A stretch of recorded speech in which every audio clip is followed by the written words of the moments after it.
Hello and welcome to episode 4, part 1 of our Warrior playthrough. We are currently in the Barrens. We'll be heading to Stone Talon Mountains very soon, and we're going to start questing there today. You may notice something a little different. We've got some macros on our abilities, which I've put in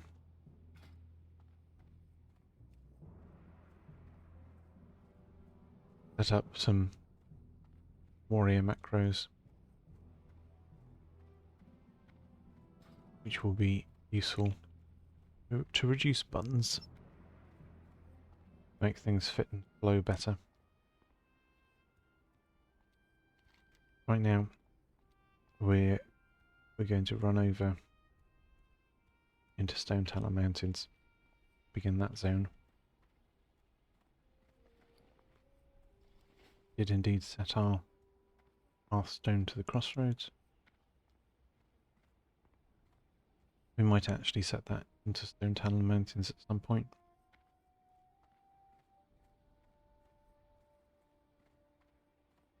For now, we are simply going to start there.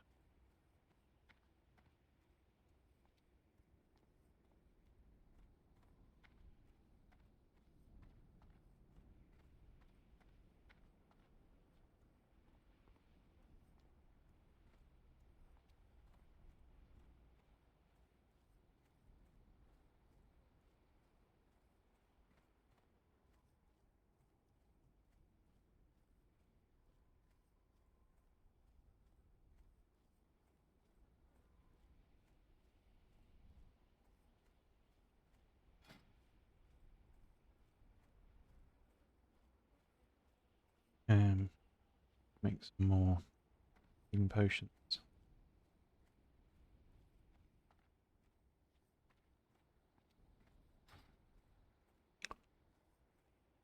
Probably level fishing at some point soon.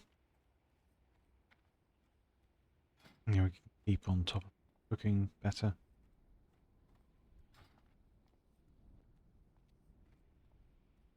Get some better food buffs.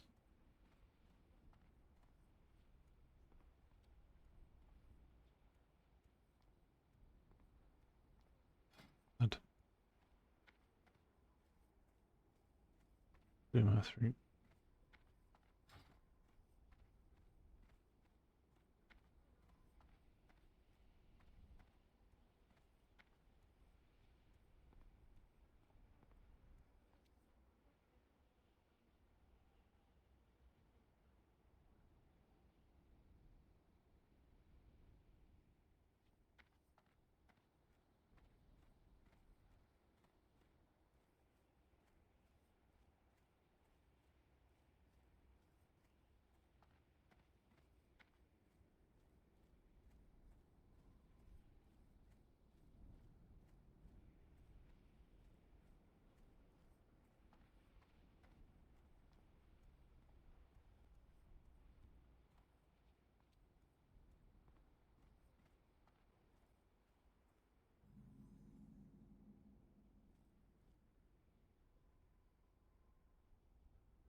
We don't have the next level of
I think you can draw across.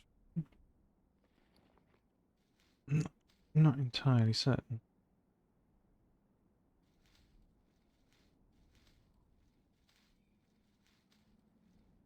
Let's sort out these.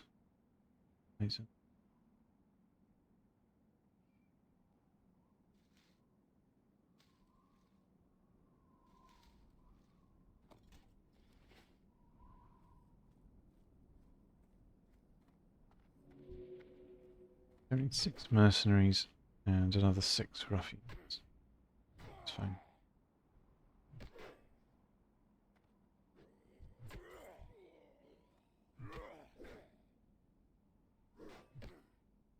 Oh, don't want to fall off the Dark Cloud Pinnacle.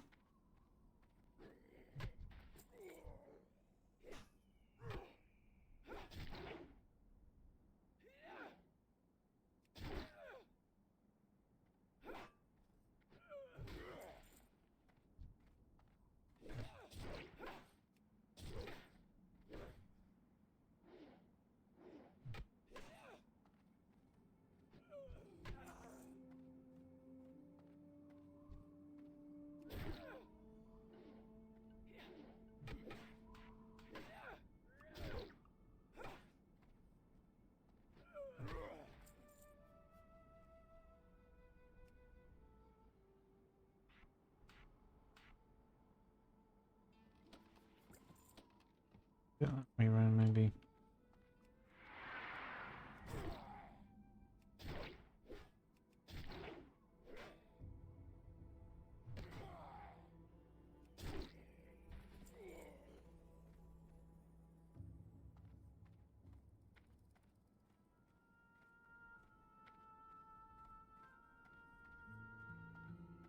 Four ruffians, 2 mercenaries.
You have 50. It has 2.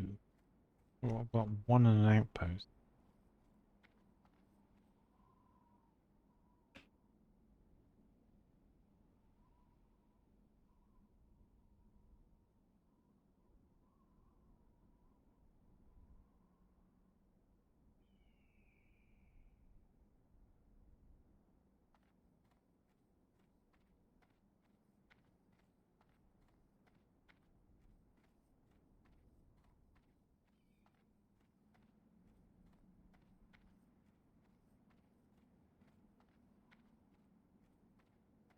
You have 50 towns.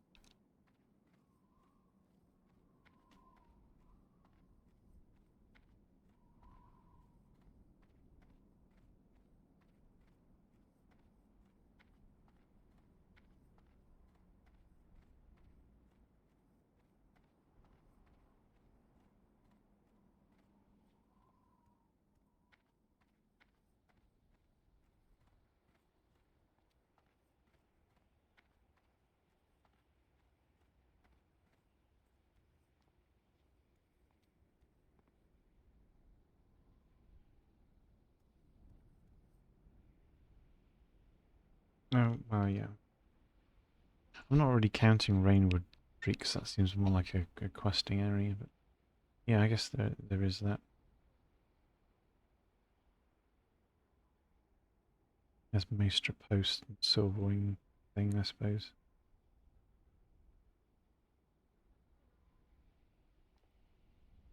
What brings you here? Winds be at your back. I don't know if you know where they are. Walk with the Earth Mother. You just kind of don't go there and avoid them.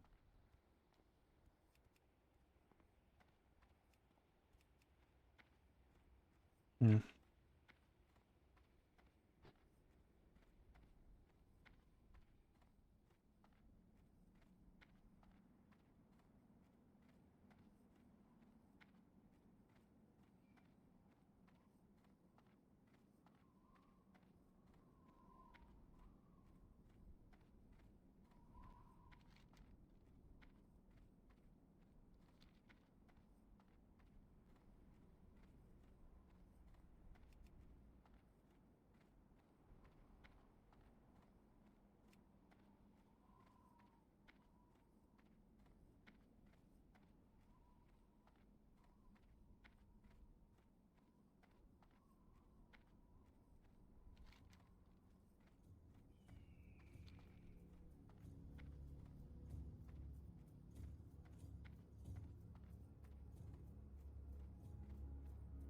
So we need to do the escort here as well. rather than walking up and around the road, we can simply go up this way, up the hill.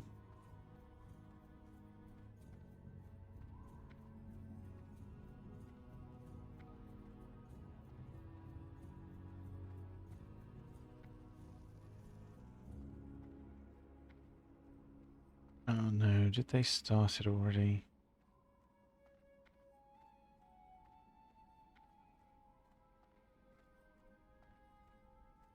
They did.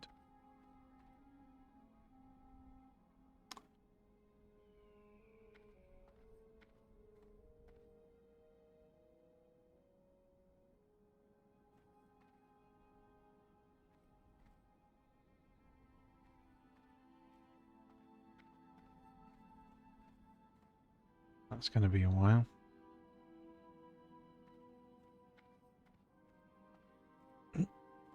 May as well grab the bruiseweed before we think about layering.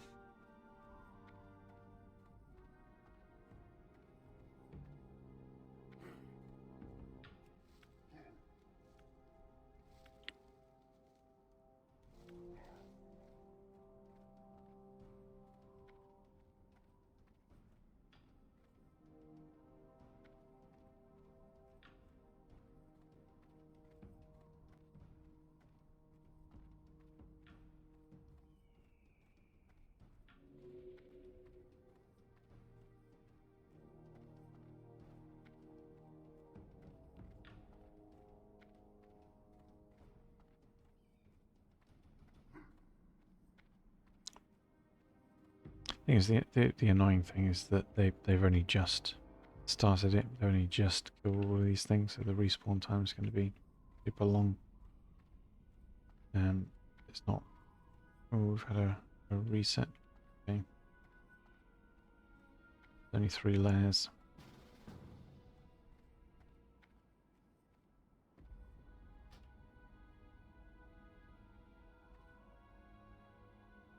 Okay, is there.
The boss is not here.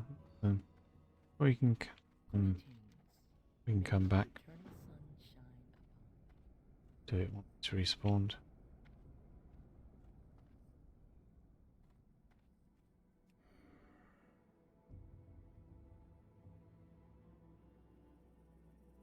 Oh, really?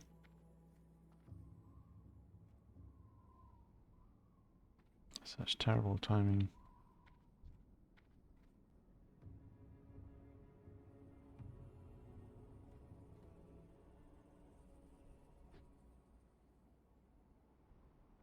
Oh, okay, I got here just after somebody else.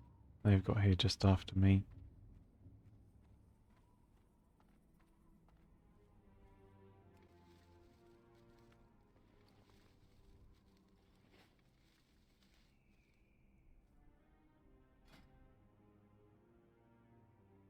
Need to train both of these very soon. So we need 2 more skill in alchemy. We can train that.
Hi, Fagu.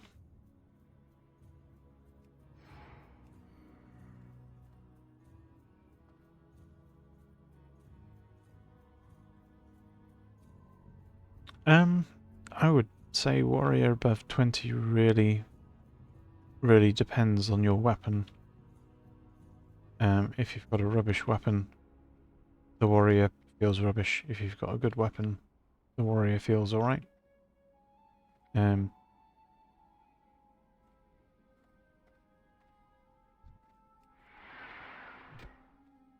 I mostly like warrior for tanking. Okay.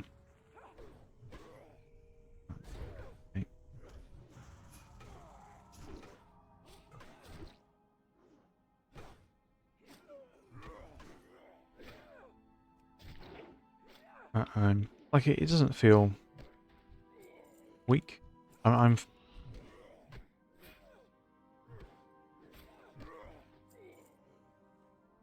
yeah, you generally don't want to go Fury until a slightly higher level. Mostly, where's the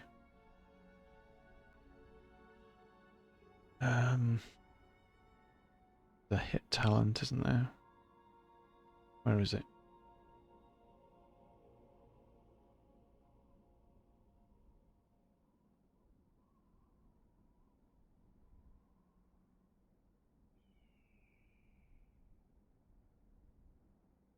Wasn't there or is that rogues that I'm thinking of?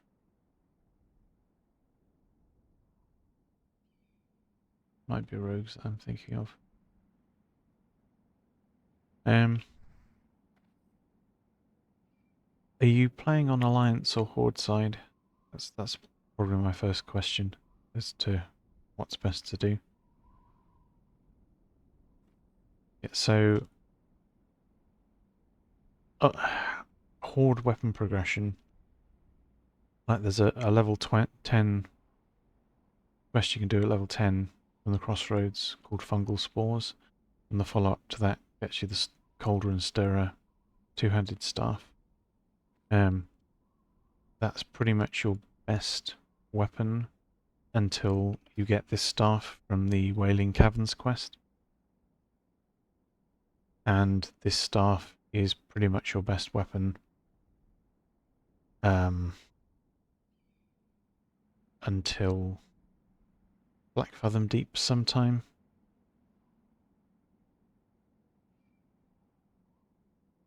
And the main reason those two weapons are particularly good is because they're guaranteed.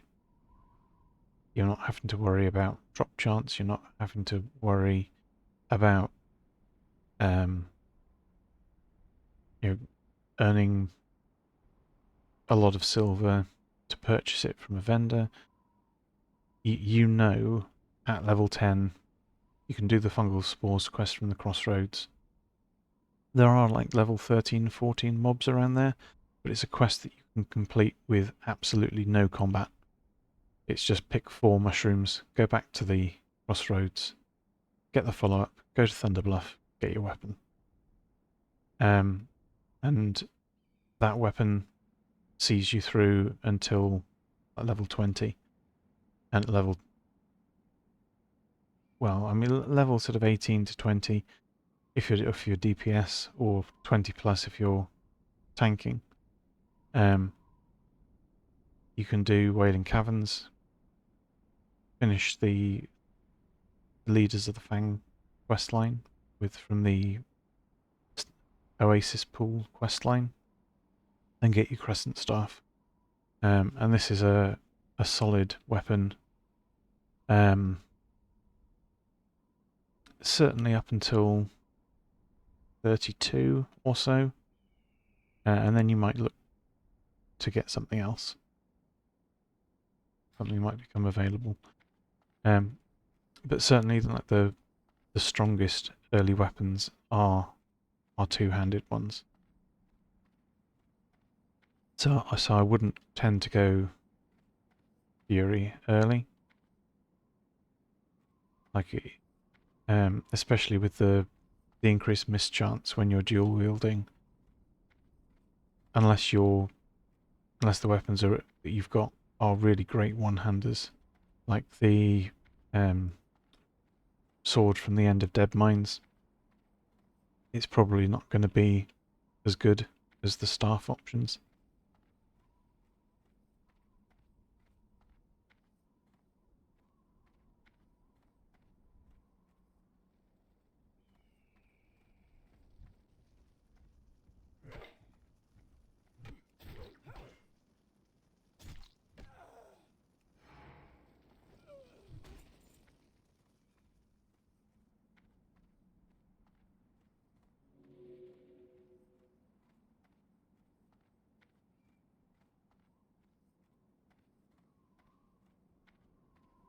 Yeah, if you're not self-found and you've got access to the auction house, then it's a lot easier, and that makes warrior life so much more fun.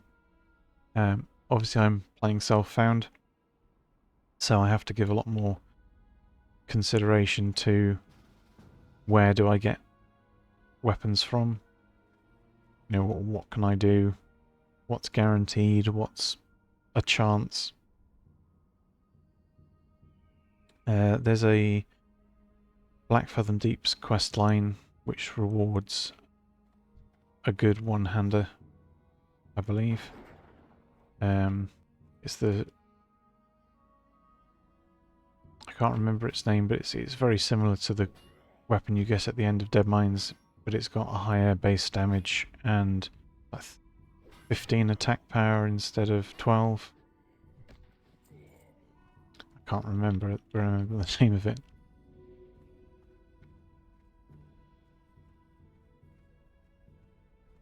So that's a nice guarantee.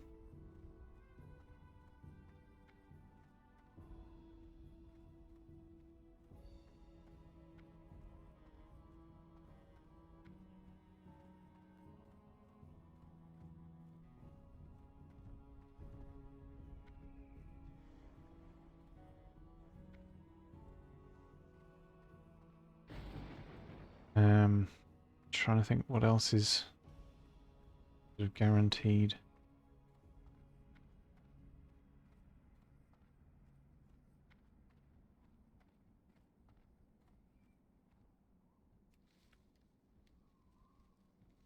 I think the next guarantee after Blackfathom Deeps quest is probably the Scarlet Monastery quest line.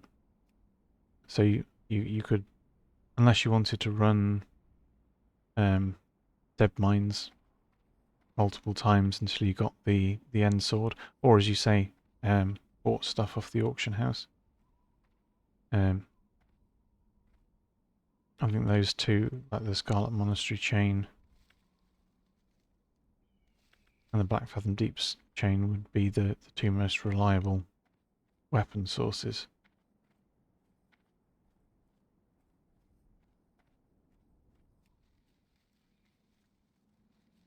But once you've got good one-handed weapons, then yeah, Free Fury's pretty nice.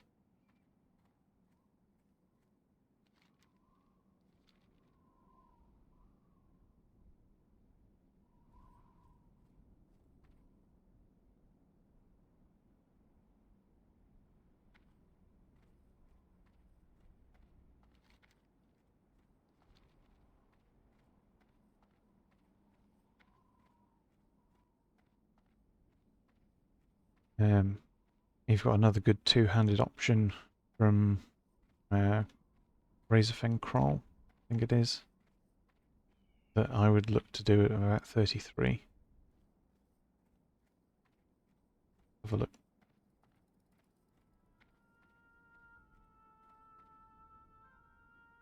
Overlord Ramtusk, yeah, Corpse Maker.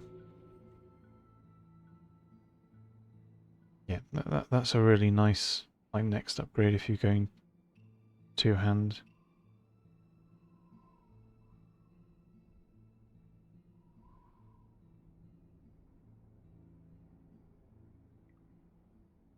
And that's a decent offhand.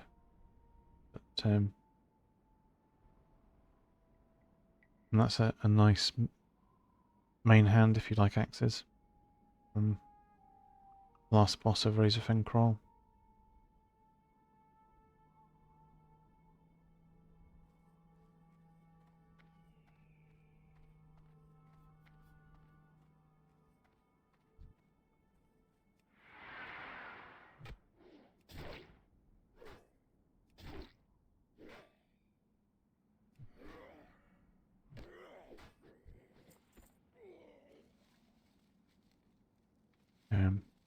But well, more so than other melee classes, I think warrior is very, very gear dependent. The rogues can get away with having slightly worse weapons just because they're energy based and have more reliable damage, and with Sinister Strike adding extra attacks.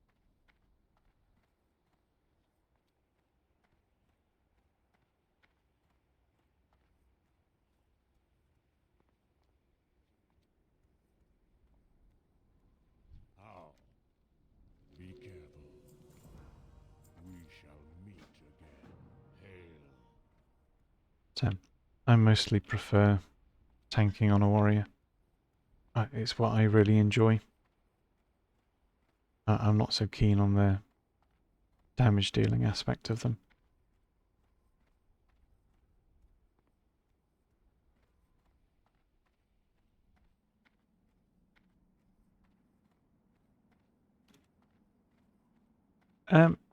Two-handed for the easy parts of the dungeon if it's doable that way, it makes it faster. But if your defensive stance with a shield, you're going to have a lot more threat. It really depends on your group composition and how much people are pulling mobs off you or not.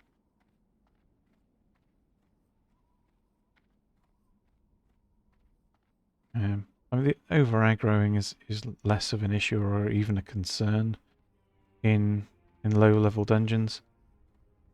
Like if you've got a rogue that's a couple of levels higher than you, and they're just going in and not waiting for you to get any threat and pumping out the damage, if they're tanking that mob themselves, it doesn't really matter. Like the low level things aren't putting out enough hurt to really worry the healer. So you can almost think of it like the rogue is a free off tank that's just helping out.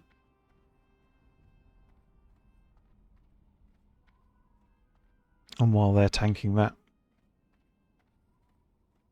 it can be even really quite useful if whatever they're targeting is a caster, because they'll probably be needing to like kick or gouge to interrupt them anyway.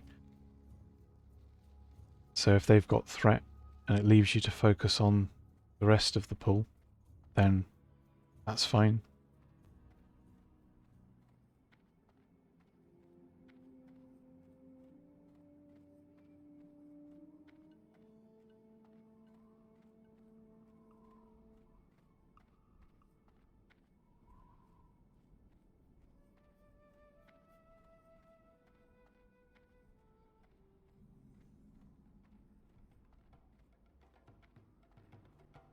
Yeah, I think what feels really odd about Warrior for me the most, that I perhaps dislike the feeling of, is certainly early on you don't have something that you can do particularly that does something. Like you've got Rend, but you use that once and it's on your target, and that's it. You don't have anything else that you can actively do particularly. Like you can use Cleave or Heroic Strike to empower your next ability, but you don't have something like Sinister Strike that Rogue does, where you press the button and you do something.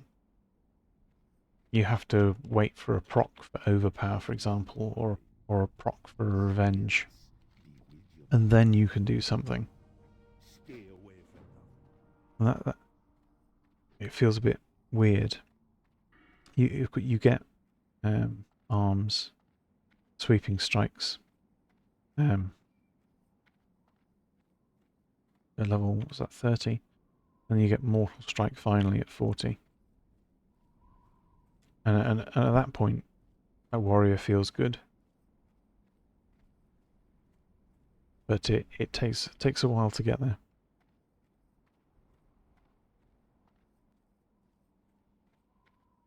Hello, man. Yeah, you're welcome, Matt. If you've got any other questions, I'm happy to answer.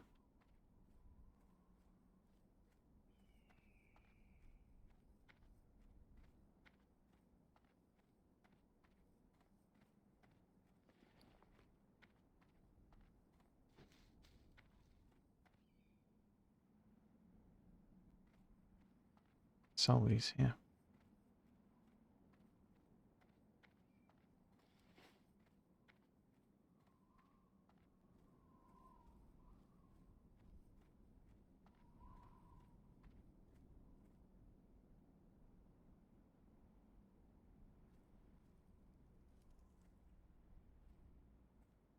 How are ya? Hey there. Stay away from the voodoo.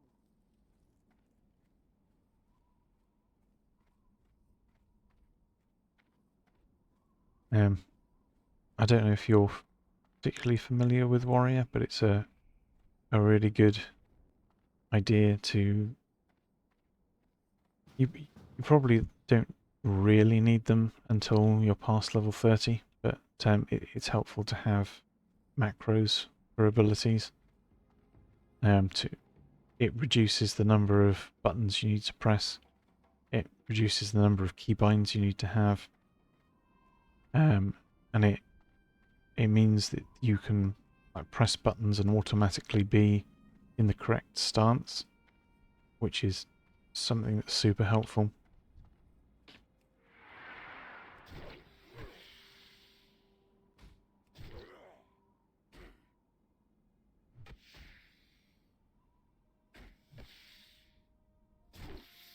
So, for example, I've got this one button here which has both charge and hamstring on. So it's a really simple hashtag show tooltip.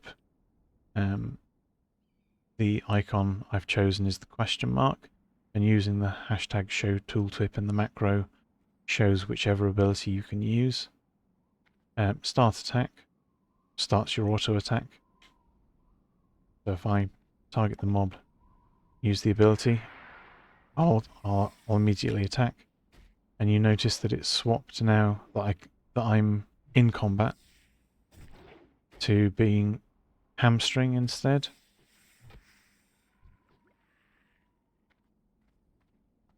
So if I'm out of combat, it'll charge. So use no combat charge, otherwise use hamstring. It's just a really helpful.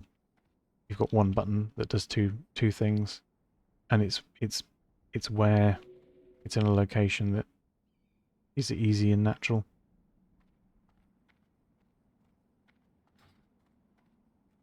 It makes Warrior feel a lot more fluid to play and a lot less clunky because you're not reaching over so much of the keyboard.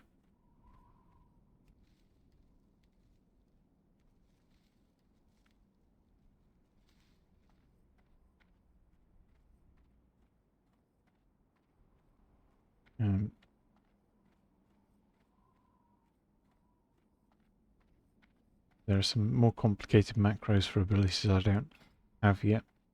But like this one for overpower is really helpful. You can have it on different bars when you swap stances. So even though I'm in defensive stance, I can press the button, it'll swap me into battle stance, and then I can cast overpower. So pressing the button will immediately do what you want it to do.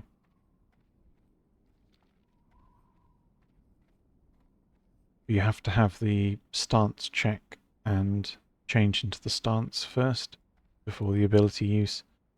Otherwise, it'll trigger global cooldown and things.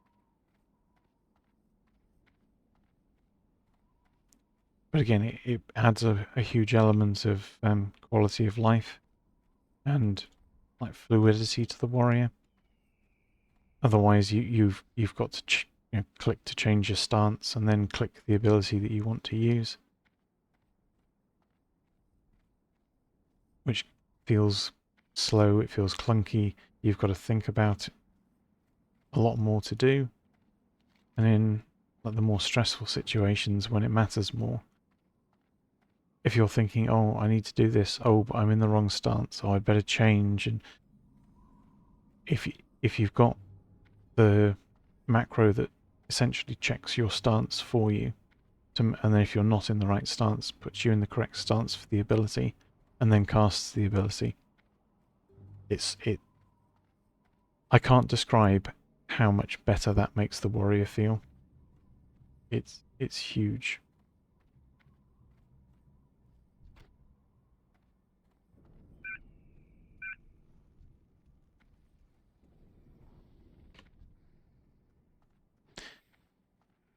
Yeah, I did. I was quite pleased that the druid group was the first. Nice to see.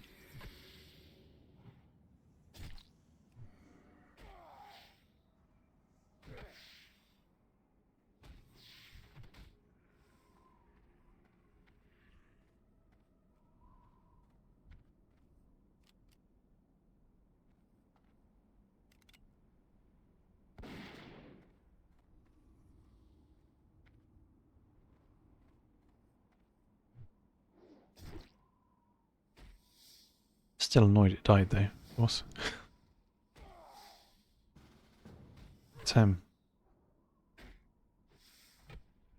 Yeah, that quest it surprised me a lot.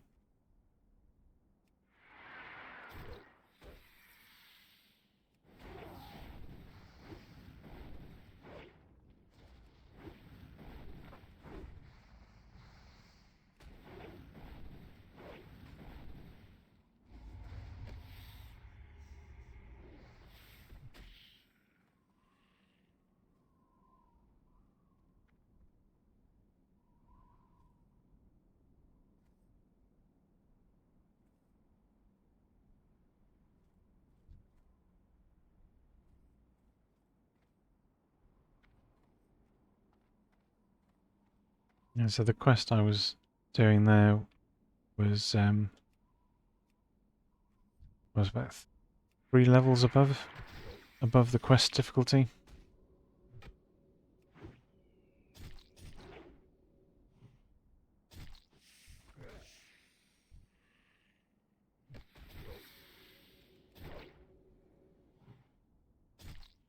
It looked like it was just a caster plus succubus, and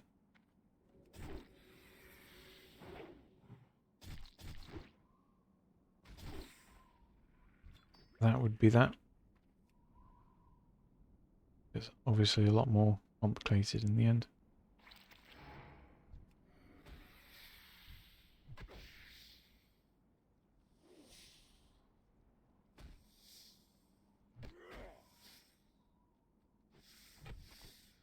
I don't know. I've had a couple more people come in, but I mean, channel growth is slow, you know. It probably doesn't help that I don't have a webcam yet.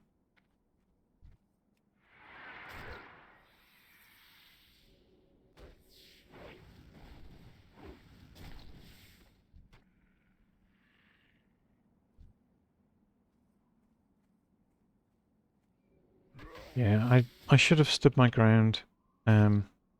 Pulling the extra demon was not good. The extra one I pulled was what did the knock up and cancelled my heal.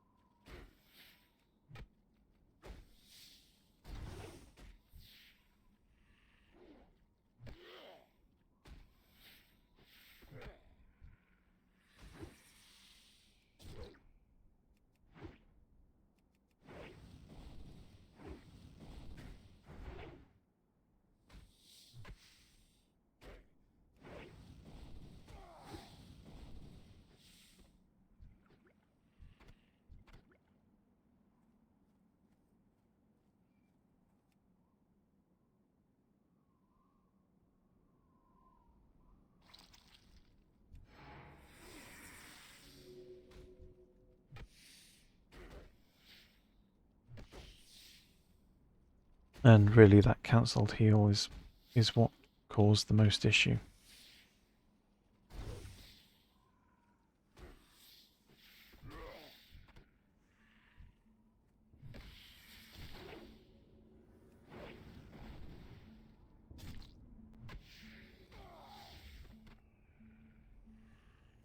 And I should probably have targeted the caster first.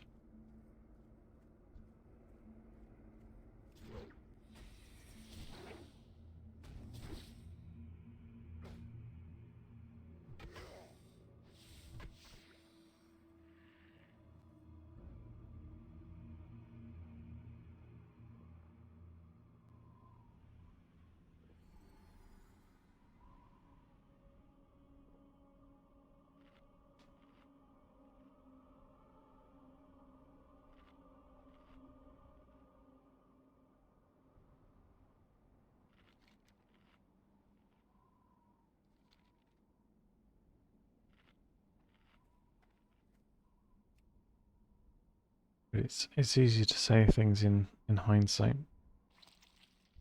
Like when you're in the moment, you have a plan in your head. It feels quite different.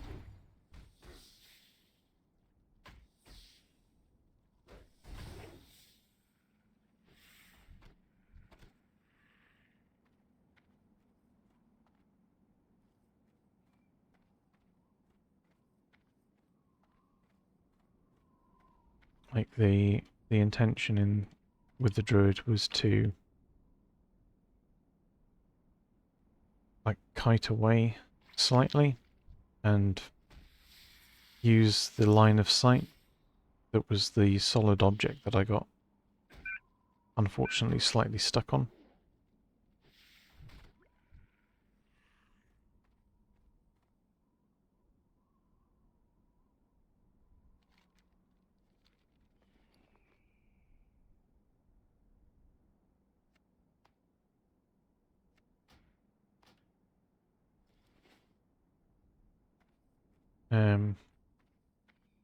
And then of course getting around that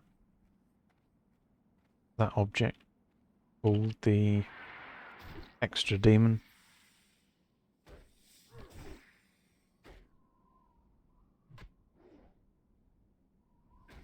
which changed what I was doing to being a required heal. And then of course it did a knock up.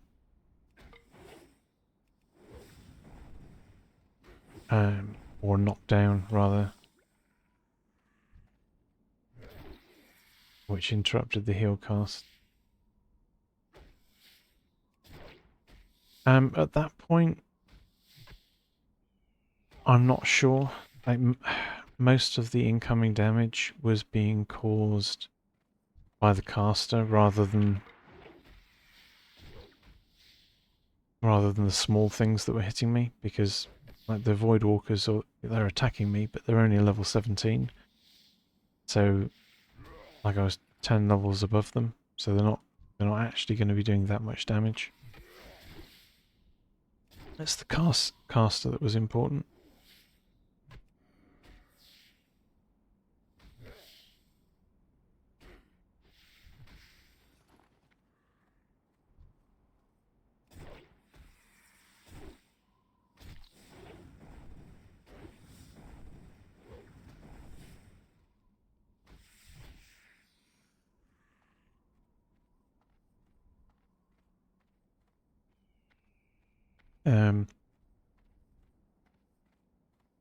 The thing to have done would, when I attacked the Fell Hunter and the caster aggroed, I should have committed to the caster. I should have not run at all.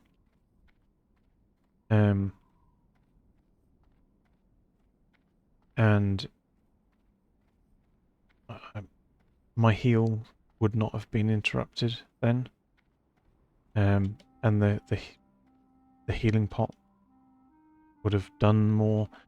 There would have been one fewer mobs that I was having to deal with. Um,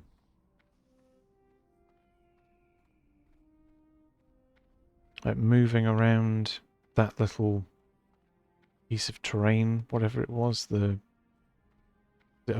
looks like a bird bath is all I can remember it appearing like. Do you know what I mean? Like it's a like a white coloured font, stone font.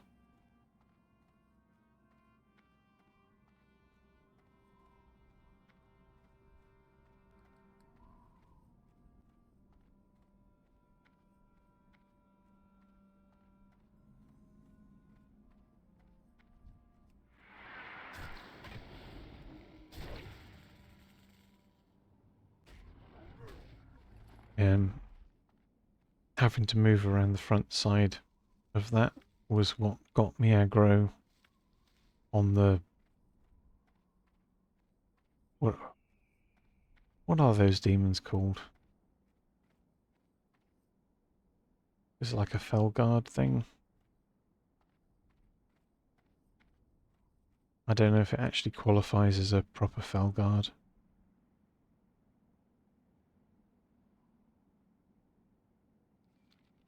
Yeah.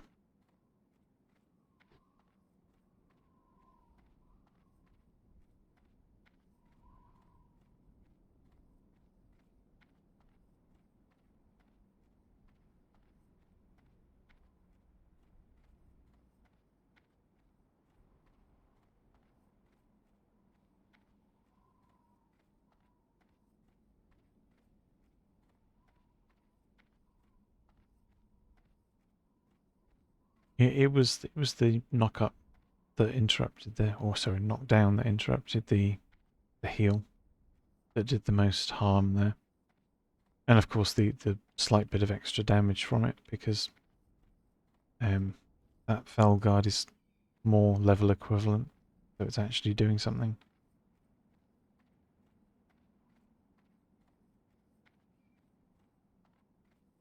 I think if I stood my ground and just fought it out, rather than trying to kite the line of sight, I'd have lived. Okay, Figo, have you got any more warrior questions or any other class questions at all? You know, feel free to drop by and say hi.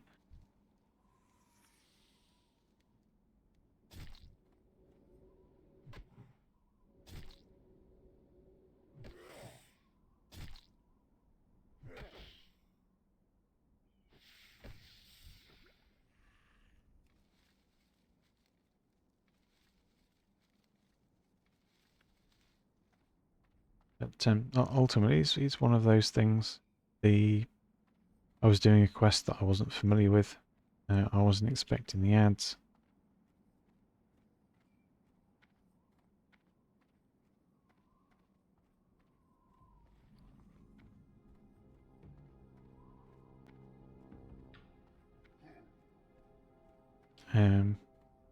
There's another quest that really surprised me in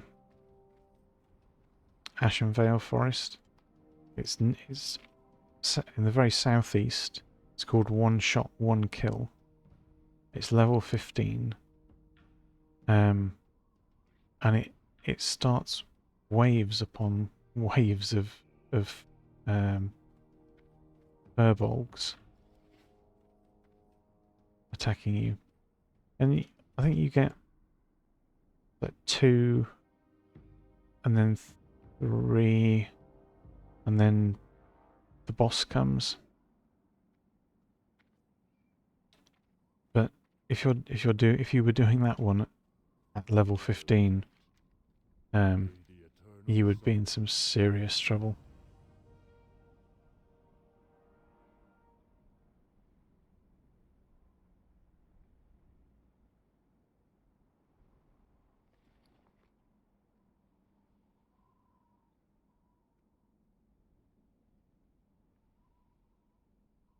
Go in peace.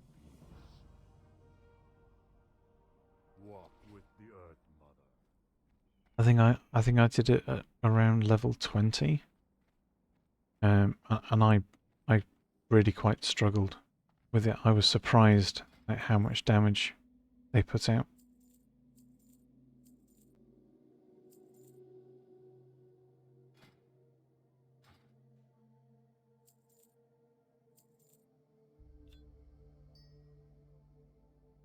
blades never dull.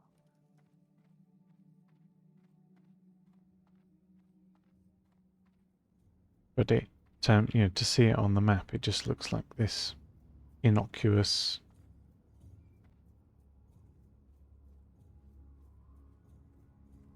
little quest. Level 15, how hard is that going to be? You don't have to go anywhere or do anything. Hello. You just have to fight the things. But they hurt. Like, they really hurt. How may I aid you? And that's with out leveling it considerably.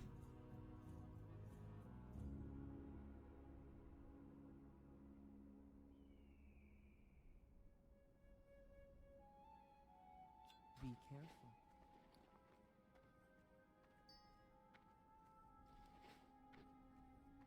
I mean, it's said, the person's injured. There's going to be some furbolgs attacking, and you think, okay, it's a level 15 quest.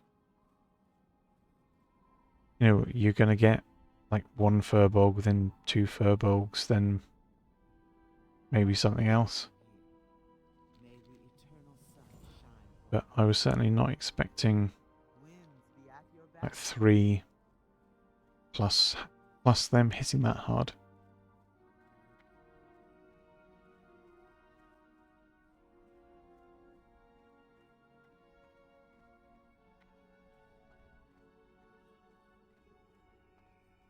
I was, because it was a defend me type thing, I expected like more than one to be fighting multiple things, but you wouldn't expect, if you out level the quest that hard. I think the quest was actually grey when I did it on the rogue, which would have which would mean that I did it on the rogue at level 21 or 22, and it was still hard.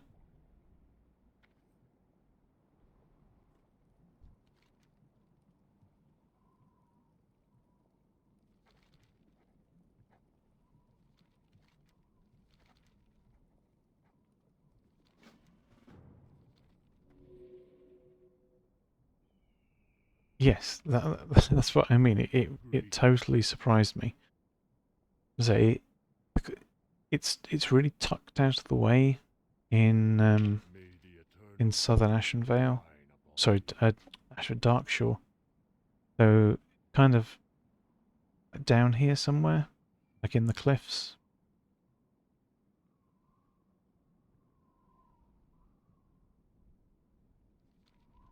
well met. Be careful. Winds be at your back.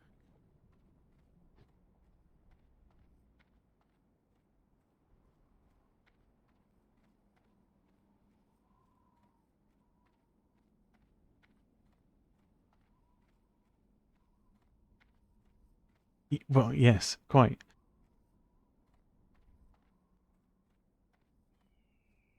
Like there's a gap between waves, so you've got a chance to stop and drink or whatever. Um,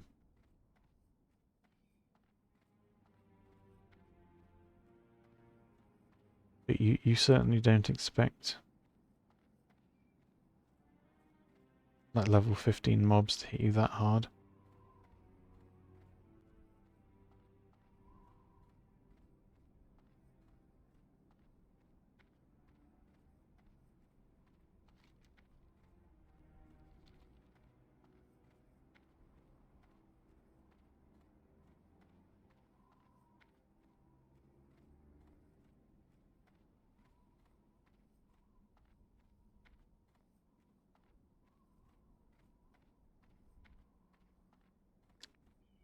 Low level dungeon bosses potentially.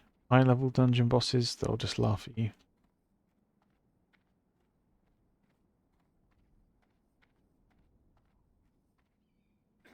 As far as Frost Nova is concerned.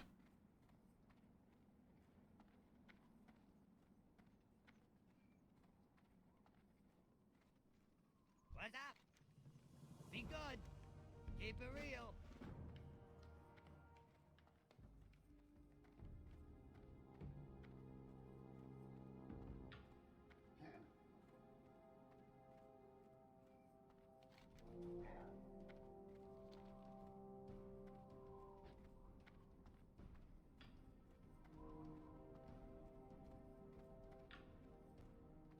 I mean, that's nice. They probably didn't think to really care, because he doesn't actually move anywhere.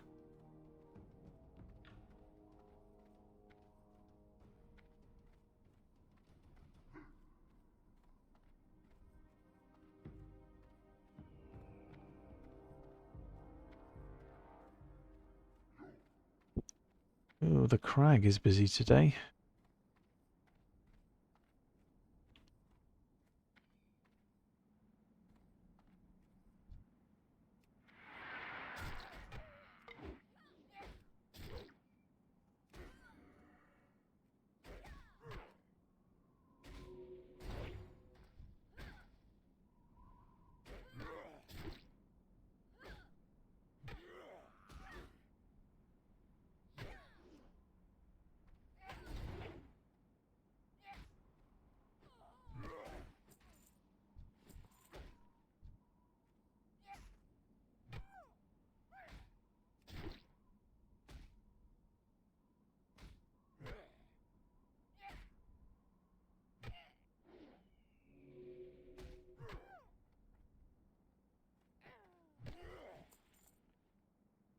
Hmm.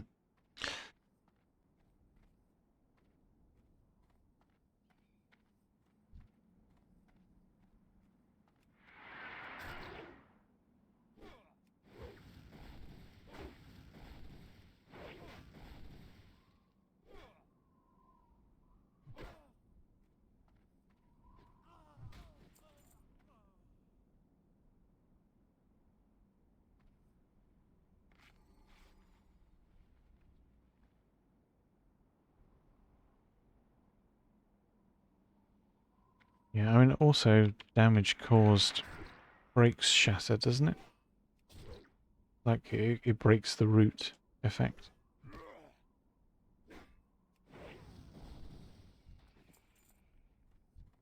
Yeah. So if you've got a whole raid hitting Ragnaros,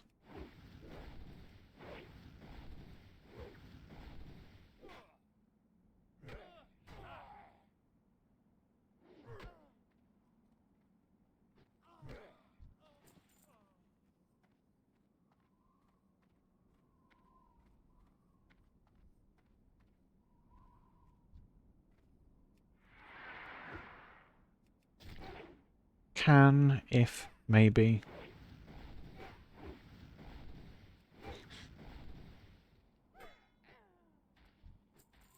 Oh, it's the same reason that the Warlock's Shadowbolt talent is trash.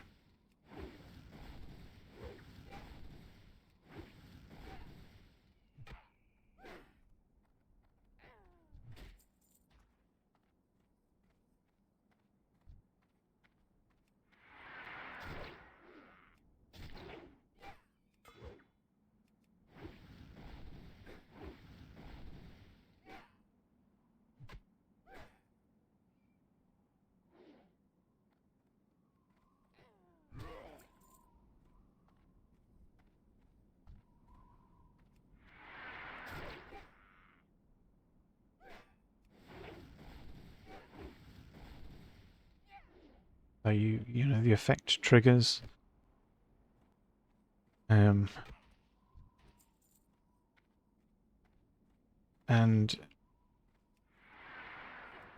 the thing is,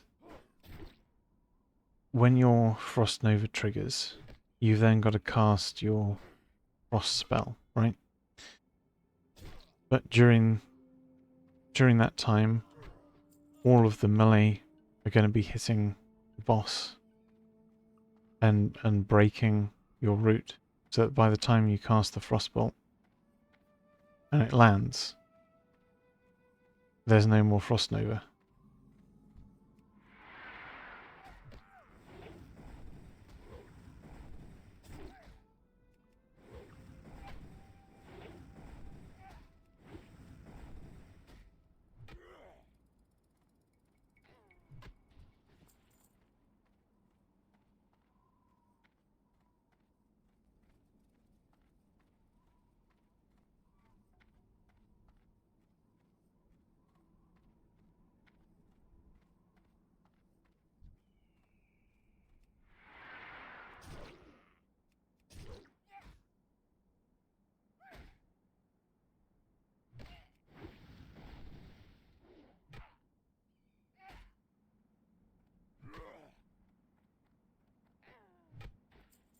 is that the warlocks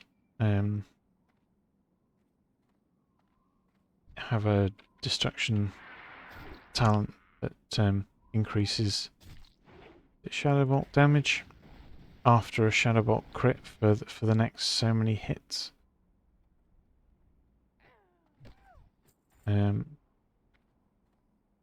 But it procs, and then before you can get your next spell off, essentially everything's been consumed. So you're back to asking, what was the point?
Line of sight, it is.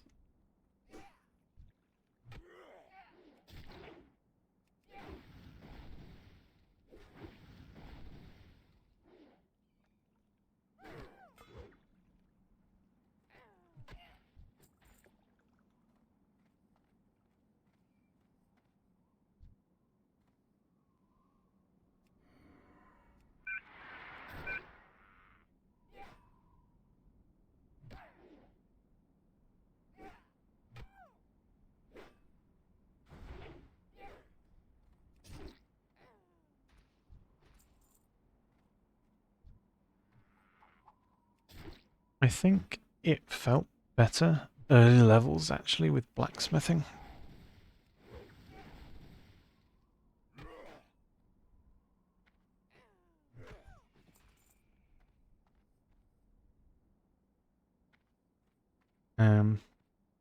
So there's that.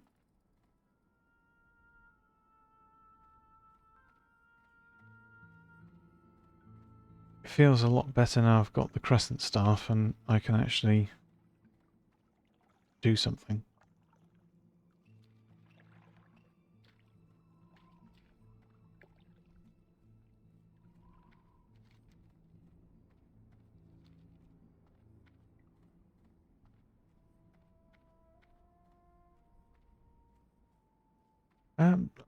There aren't a lot, but like even the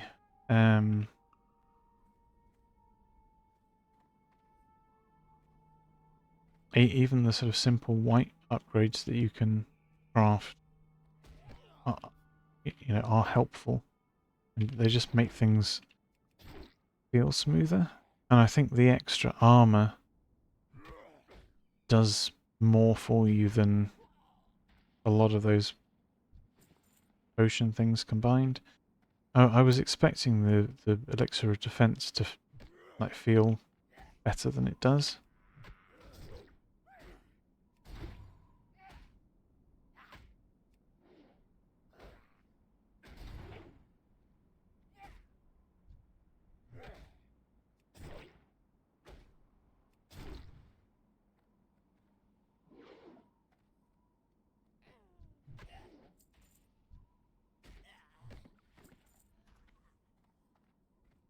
Yes, we've got some new potions coming soon, and again, that should help things feel more interactive and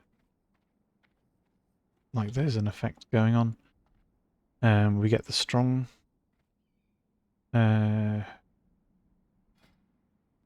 Blood potion very, very soon. I think it might even be at 125 skill. We've just got the healing potions unlocked, but we mostly need to farm some crafting materials so that we can skill up. We want bruiseweed in particular, but we haven't been really in an area that bruiseweed is particularly spawned because it's like Southern Barrens, Southern Silver Pine, Stone Talon Mountains. Like that's where you really start to see bruiseweed appearing. And we just haven't been in those areas.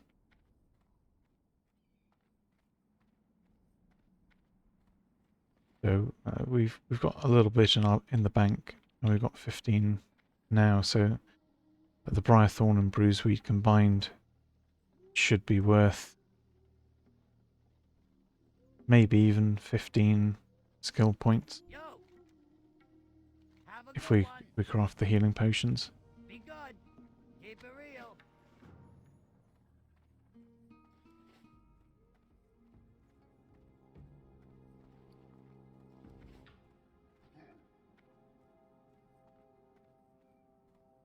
So like that will feel nice. Having the Troll's Blood potion definitely feels the most impactful. Just because of how much uptime it improves your combat by.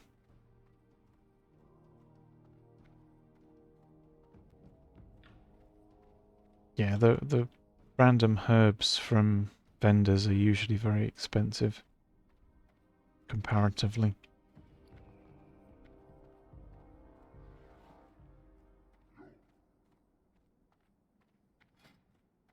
Ooh, is that actually an upgrade? Strength, agility, stamina.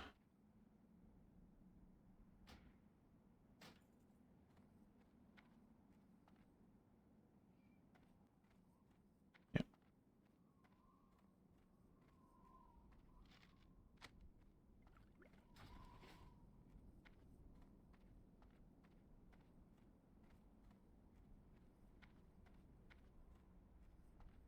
Like if you've got herbalism, it's really not worth buying the things from vendors unless you like desperately need one skill point and you're one herb short, you know.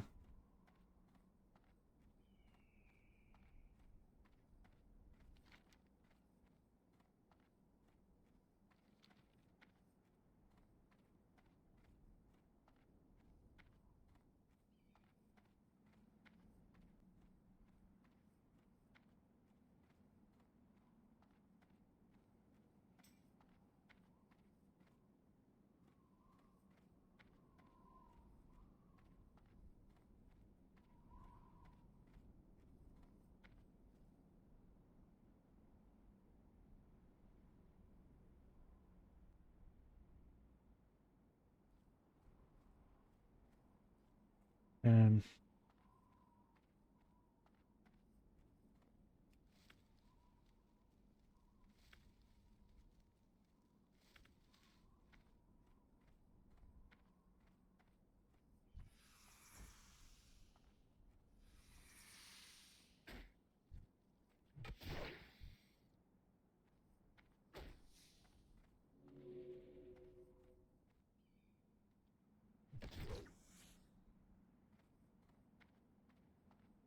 it's so easy to find most herbs that buying them, unless it's in that one niche case of I really need A, it's just not worth it. You'll find loads. So the thing that's really stopped us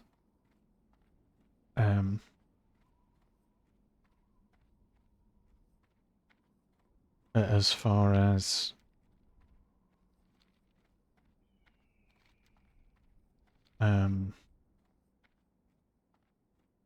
the bruiseweed is concerned is simply because we haven't been in an area that's had bruiseweed. We need to train both of these things.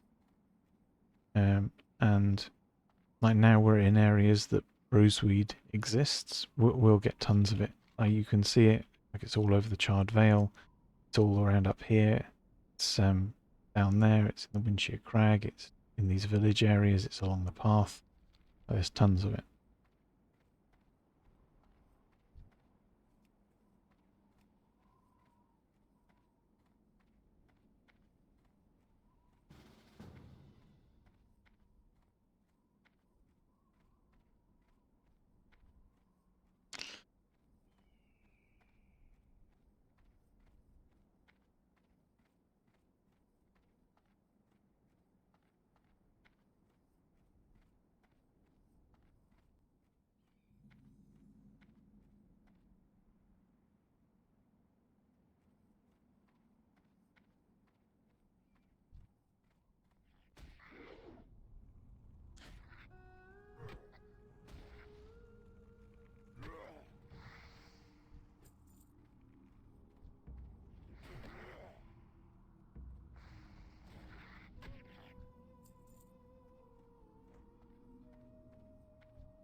I think it'll feel good. I don't know about invincible, but I don't know if armor scales linearly or with a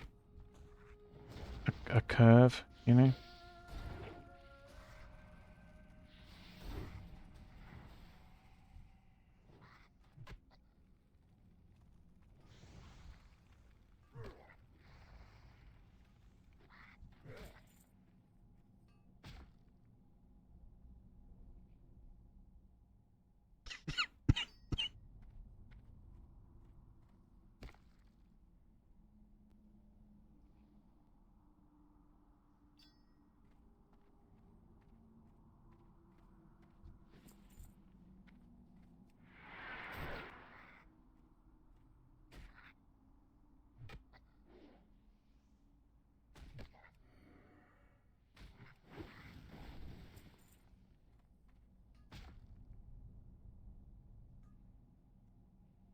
So what I mean by that is, as you get more damage reduction, does it take more armor to increase the damage reduction, or does everything? Is it just a linear scale?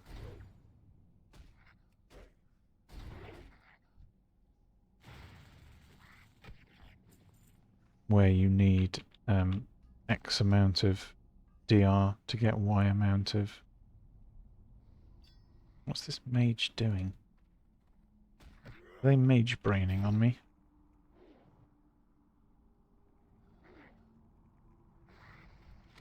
I think it's linear. But I don't want to say for sure because I'm not certain. Sketchy caves as always. Well, it is if you pull multiple things while I'm fighting something else.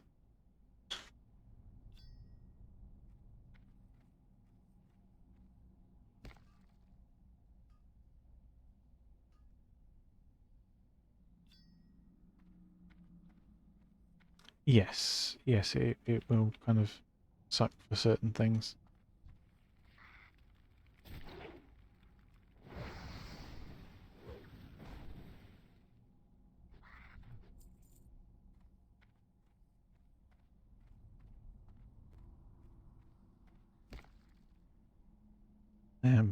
But I mean, I will need to do fishing regardless, so it's fine, fine.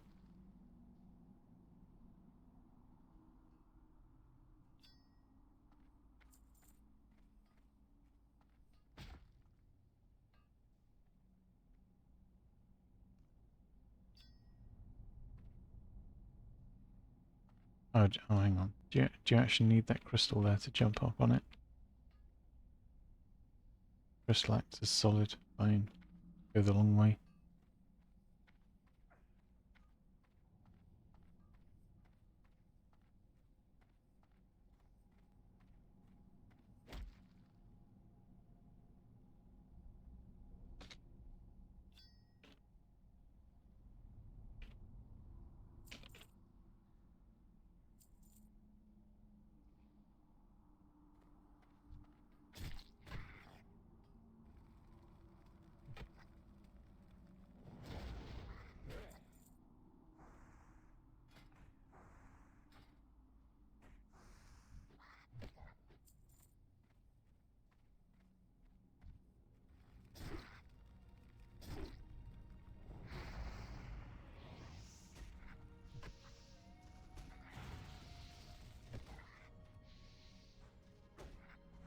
Why are you blizzarding 2 mobs?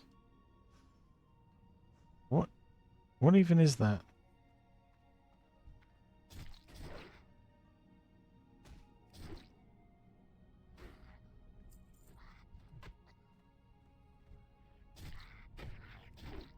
Oh, well, I might have to settle for just the static potion which lasts longer.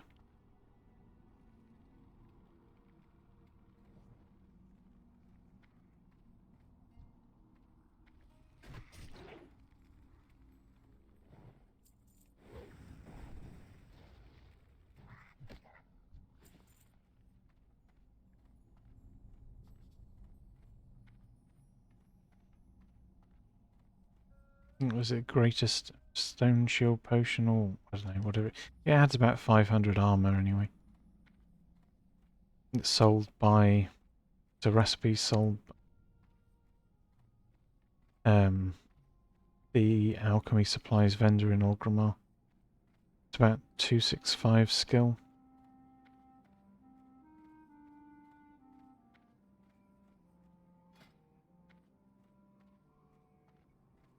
Where is it? 265.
the lobster traps, and then you can hand in 5 at a time to get a blood belly fish, and you hand in 2 of those to Ghostwat's post.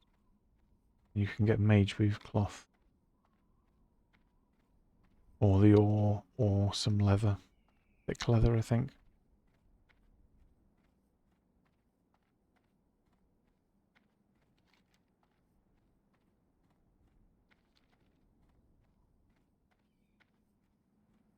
But yes, that was my initial plan. Like, if I didn't have the mining, then it would be possible to get the ore from there. At least to try it out and test it, see what it felt like as far as self-found is concerned.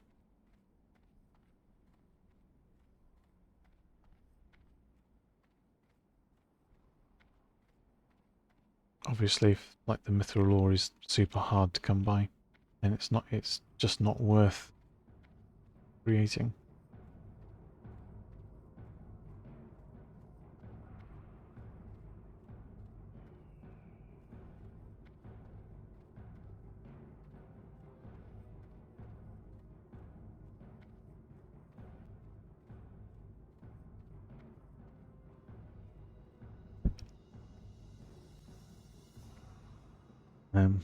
I might end up switching to engineering for the higher level content anyway.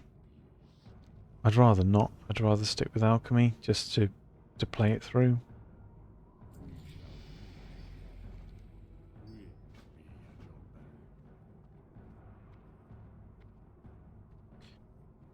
But if you know, if what needs to be, then that's what needs to be.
The self-found is it changes the game so much, you know.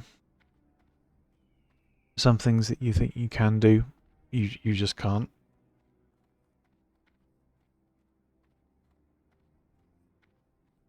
Like, there's a really, really nice standard trainable blacksmithing recipe for a breastplate, but it requires a leather crafted armor as a base, just as a material component. So no crafting that. There's lots of just little things like that.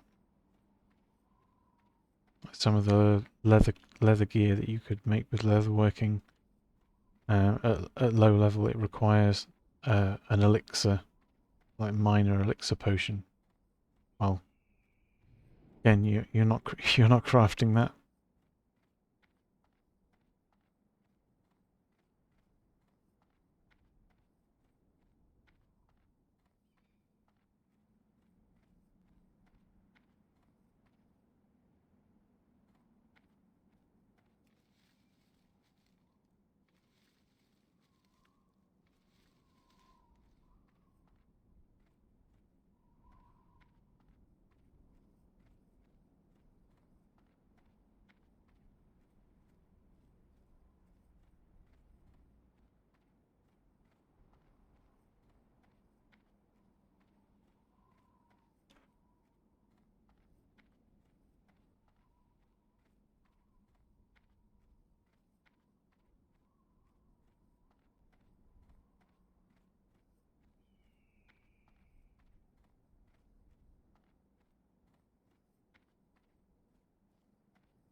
Yeah, the fishing works out often enough. Like you can fish leather from pretty much all the levels you need it at, and that's one of the most significant materials to lack. Ore is certainly more problematic to find. But equally, you don't really need the ore for other professions much, unless you're talking about like the random alchemy potion, you know?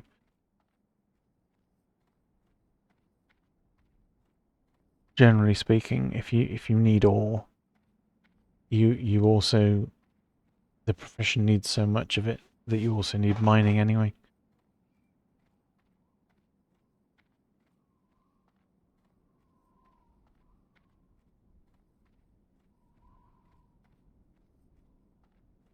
And it's only a few niche crafted things in blacksmithing that you have to say, oh, can't craft that because of.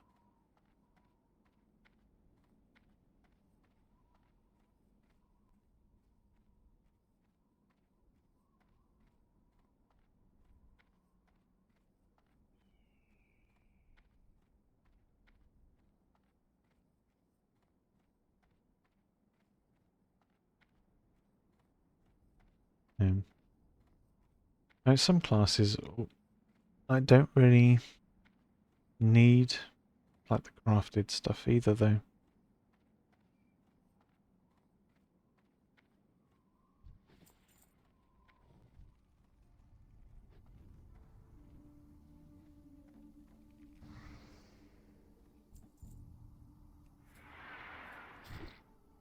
Like I didn't really feel like I needed anything on a warlock at all. All I needed was my Voidwalker and vaguely passable gear.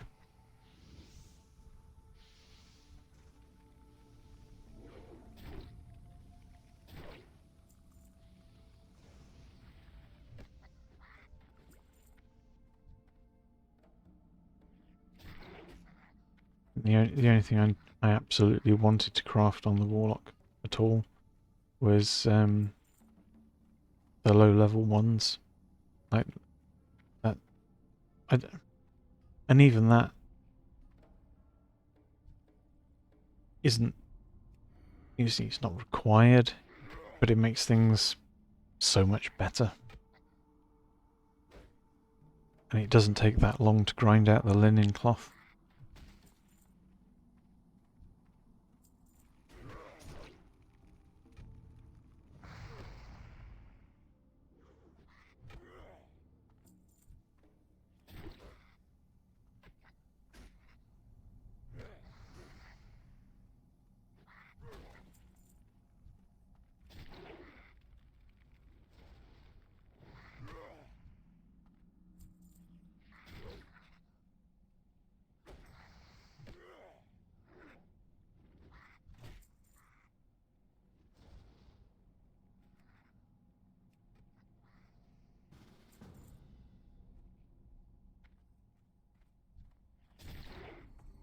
What was the difficult part of the spider silk boots, though? Oh, the pearls. Yeah, the pearls are annoying.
Yeah, you with professions you often find that you're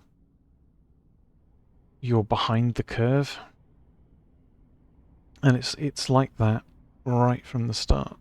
Like it takes you ages to get blacksmithing to a point where you're crafting stuff that you can't use yet, or stuff that is exactly at your level, and not, oh, I could craft this. Oh, but it's meant for like 5 levels ago. But it that way it kind of matches the world a bit more. Like when you're fighting stuff, you find things that are below your level, even if a green drops. Like it's level 8 while you're level 15, for example. And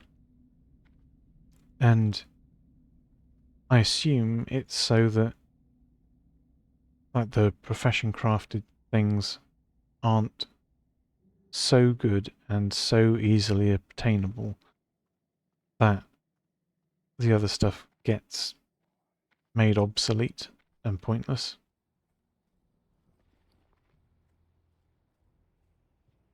But also to encourage like trade and player interaction.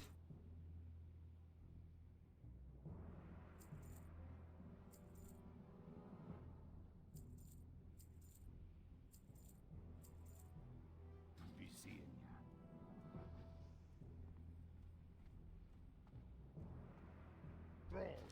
Anyway, we hearthed to the crossroads because we need to go down to Ratchet and hand in a couple of quests and pick up at the next part of the Stone Talon Mountains.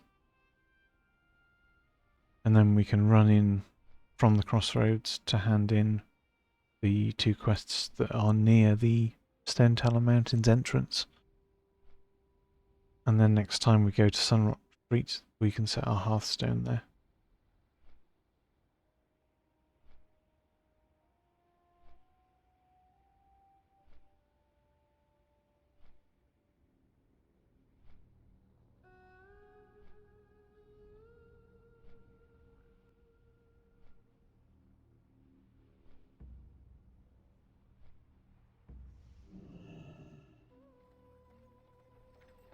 Hey, how you doing?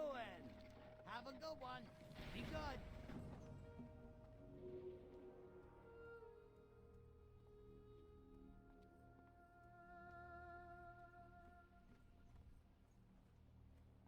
Time is money, friend. Keep it real.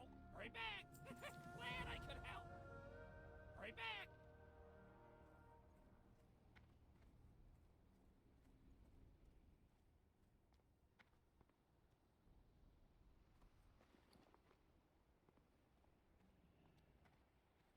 Yo.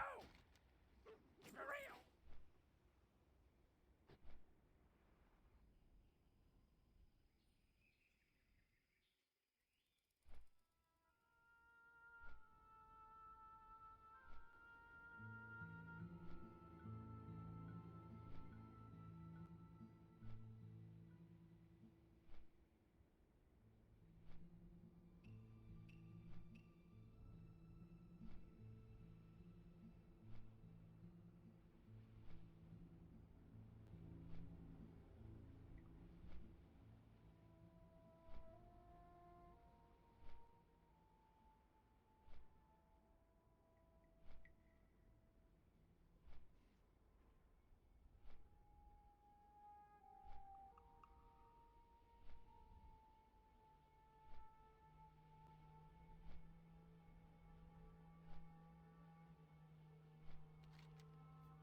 Right, back into Stone Talon Mountains.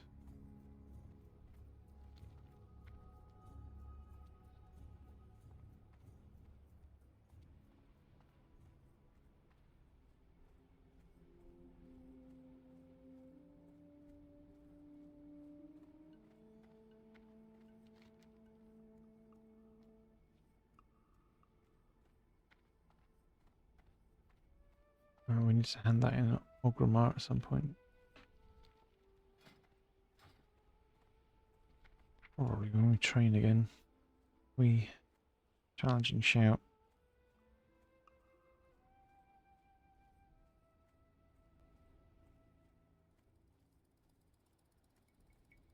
Charge.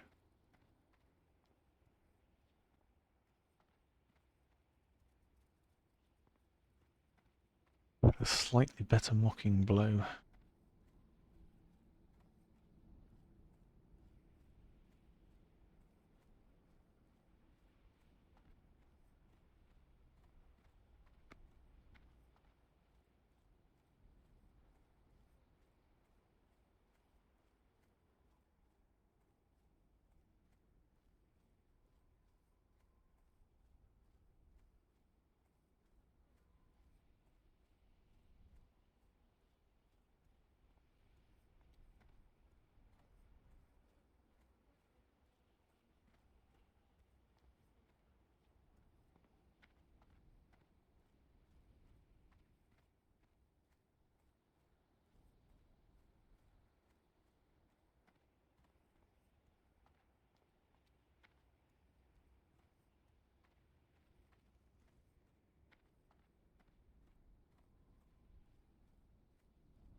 Oh, I meant to craft some more basic potions when I was in Ratchet.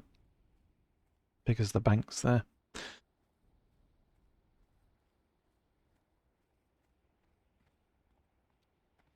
Never mind. We'll just have to do without for now.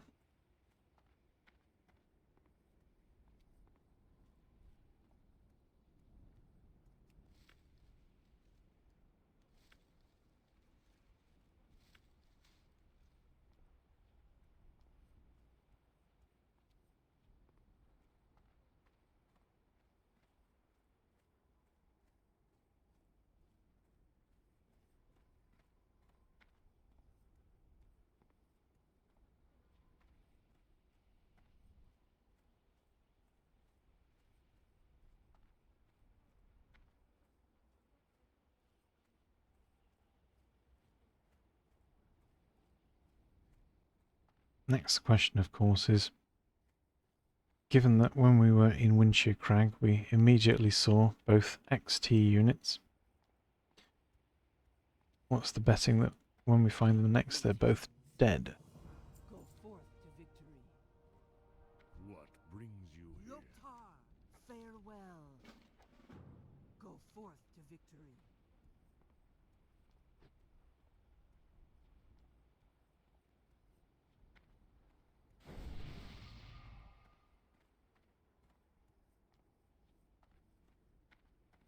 And oh, I assume we also need to go to Thunderbluff.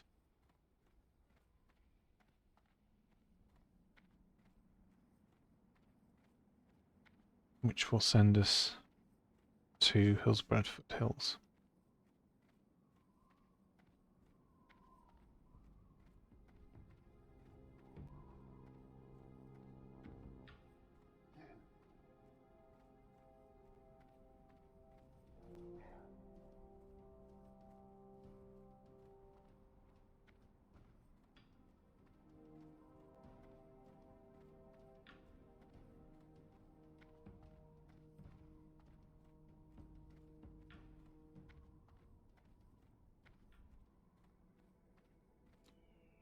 Do I like how they release content in phases? Yes and no. I think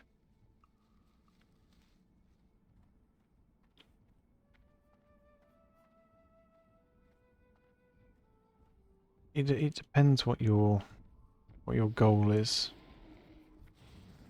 really. Like for hardcore, I think I prefer the slow release of phases because people are dying all the time. And it takes a while to get a stable end game like level 60.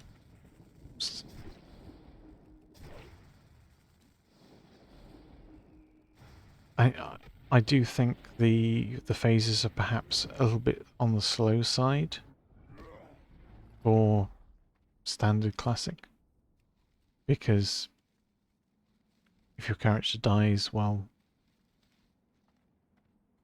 you know, that's not an issue, is it? You just respawn and continue. So getting people to end game and geared up and ready to raid is far less problematic.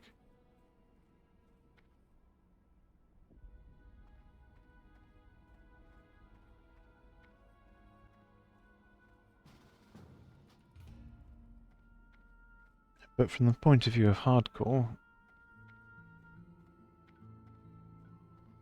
I'd rather there weren't so many like twinks around in the world. You know, I'd rather have the people that I meet be like normally geared.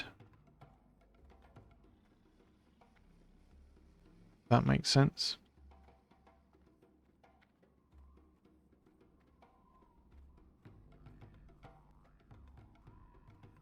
How you doing, man?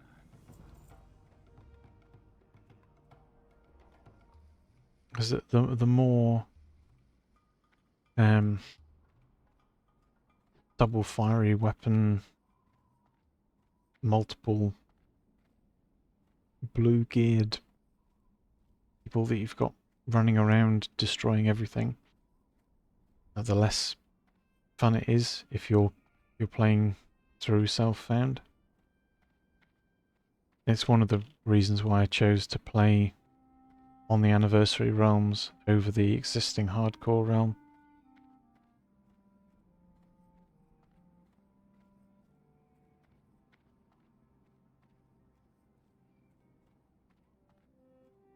Yeah, I think self-found to 60 works really nicely.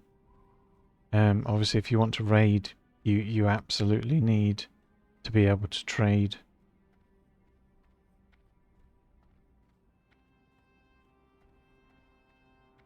Because you need enchants, you need alchemy potions, you know, there's so much that you need.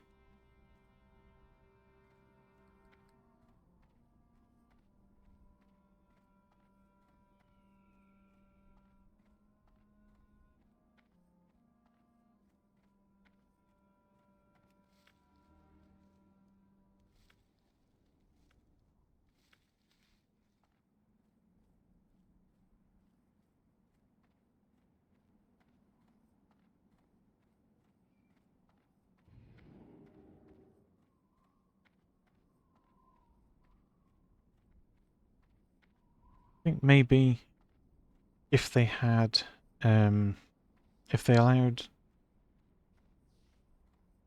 no trading and no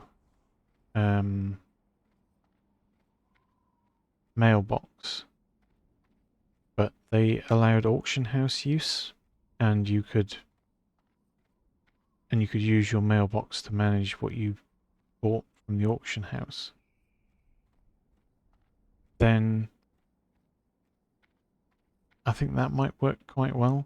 If they restricted what could go on the auction house to purely profession related things.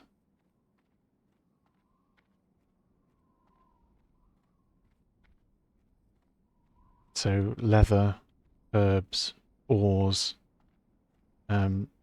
any item essentially that was used to craft.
House would be the easiest way to set that up.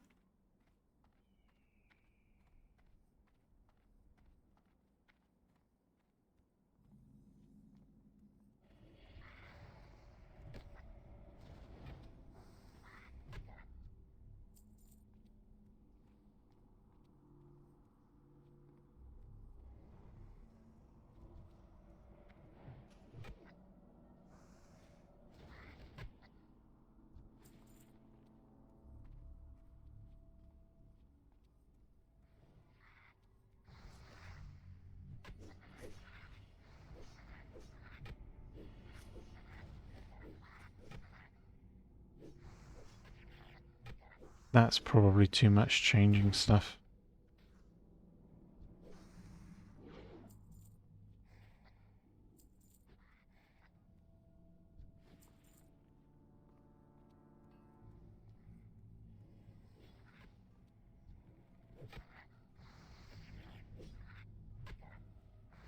Don't forget, Seasoned Discovery and Classic Era and Hardcore all run on the same base code. So there needs to be something to tie the change to. So, like the restricted auction house usage, for example, could easily be tied to your self-found adventurer.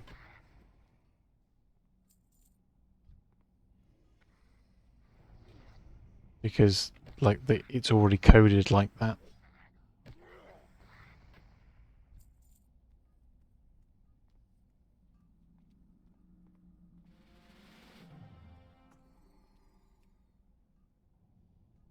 Time is money, friend.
When you've got a rage bar ticking down, it really does highlight how much of a gap there is between each wave.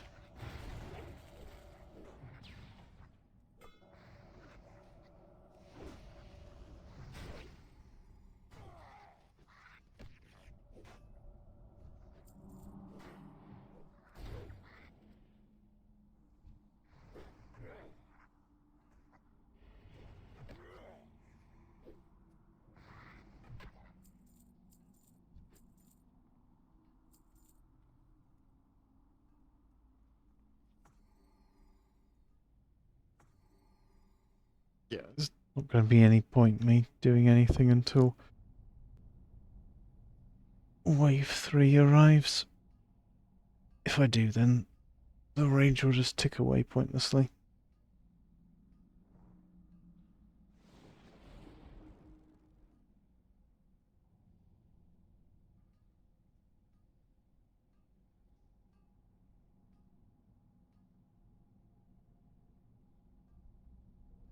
I mean, it's just so good for so many classes. It's good for mages, it's good for priests, it's good for warlocks. It's superb for enhancement shamans early on, it's for warriors early on. It's a guaranteed, really super high damage weapon. And if you want to do two-handed fighting or you're a spellcaster, spellcasters have the stats. The melee have the stats and the damage. But it's high stamina, you know.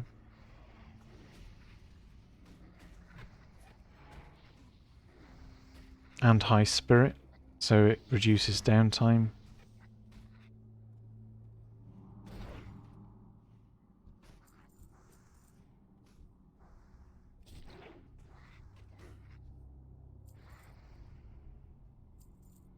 And what's not to like? It's good for hunters.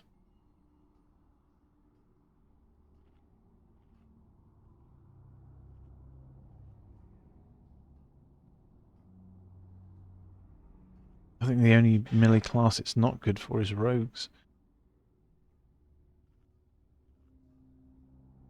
That's probably because they can't use it.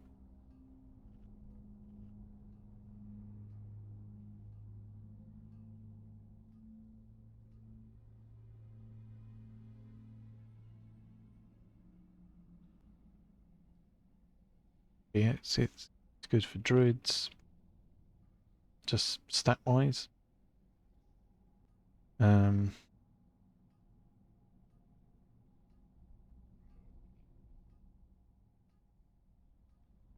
So, well, there's 8 classes. 3 of them are cloth users who would use it. You've got shaman, hunter, druid, warrior, rogue. Yeah. So there's only. Yo, have a good one.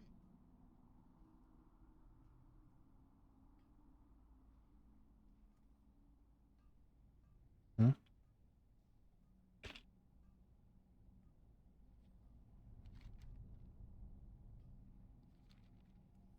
What's up?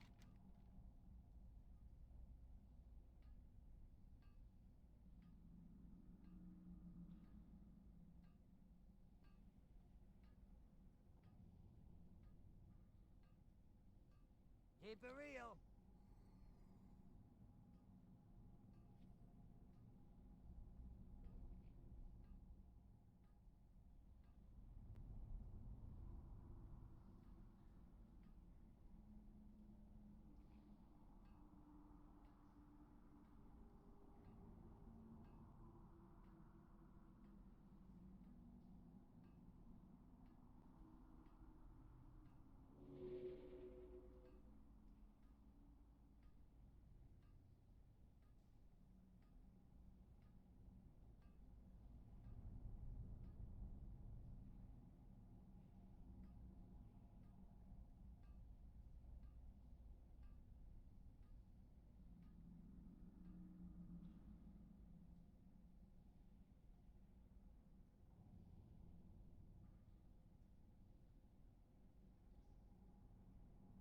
Well, there's plenty of weapon variety. It's just that these weapons are incredibly good. Yeah.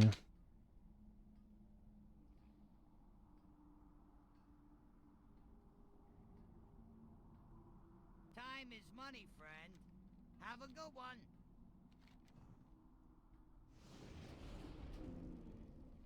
Hey, how you doing?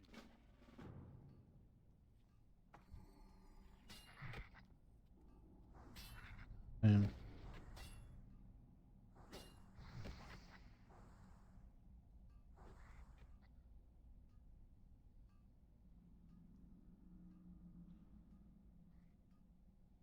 oh.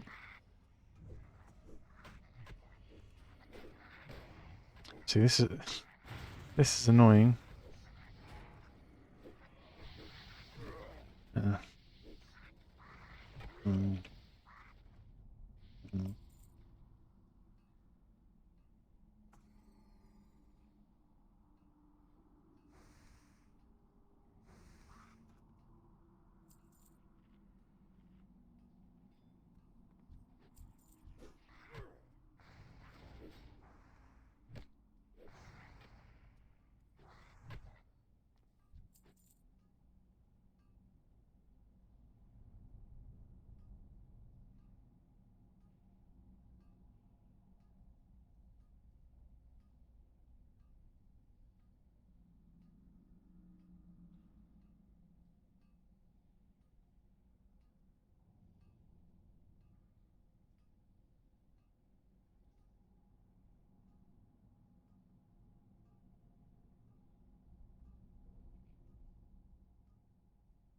Yeah, so there must be some code somewhere that when you start the quest, it starts an instance of that quest, and one links to one instance and one links to the other. But because you picked it up at the same time, one of the quest instances essentially doesn't trigger, and so because it doesn't trigger, it never finishes.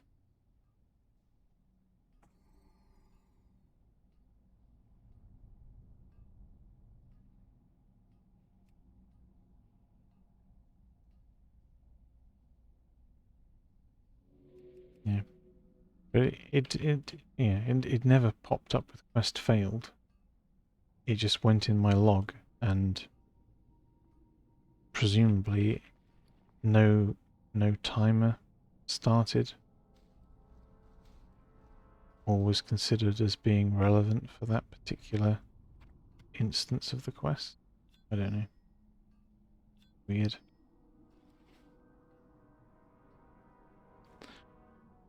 There is a chance that the waves don't spawn because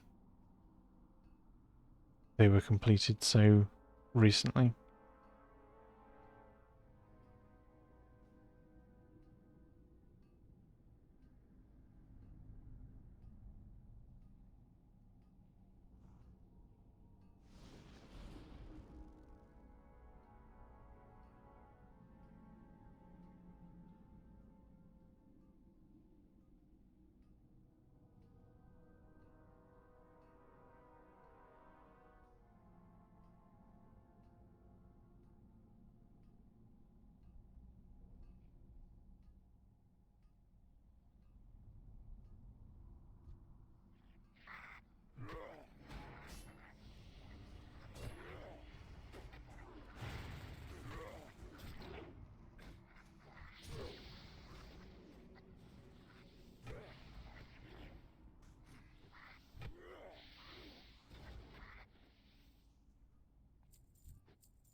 I've definitely had that before.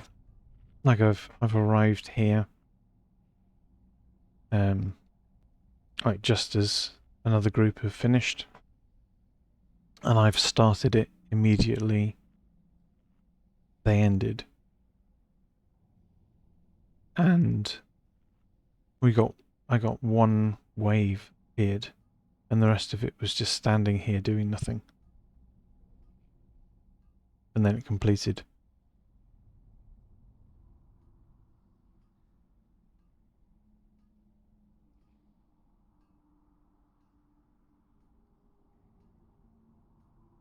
Yeah, it was super odd.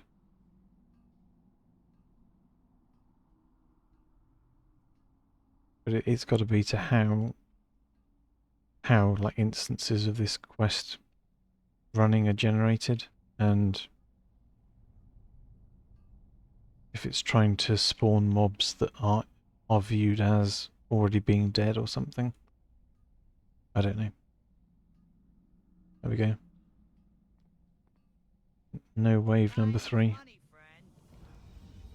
Keep it real.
Mm.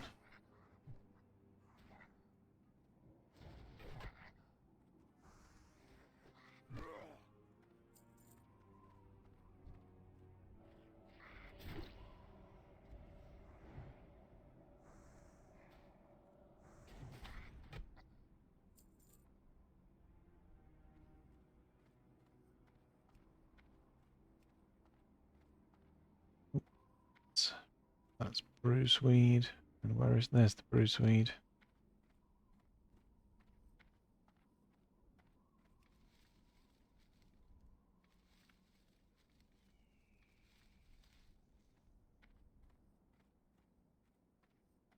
So yeah, the next thing we need to do is find the XT units, and it's not clear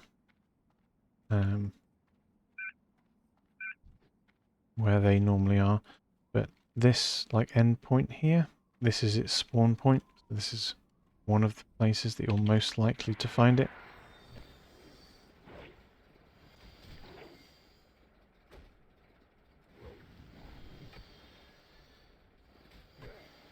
It didn't give me the time.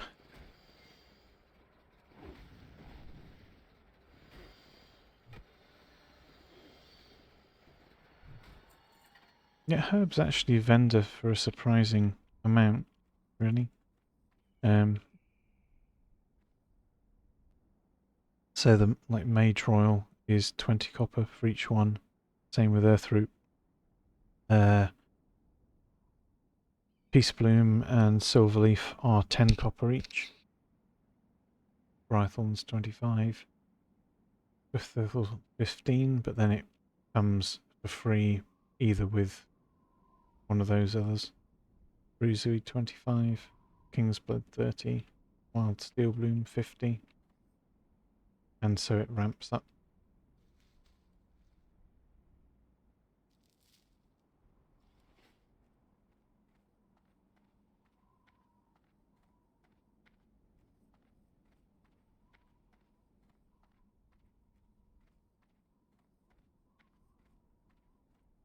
But when you consider that you can pick a node and you can get 3 bruiseweed, well, that's 1.5 silver just instantly. Now, I was going to talk about where the XT4 is. Mage Royal.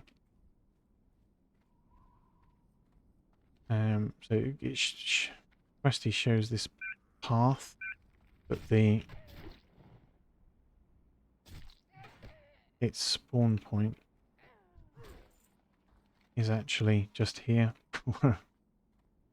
Just here, which is not on the path. It's just to the right of where they've got the symbol.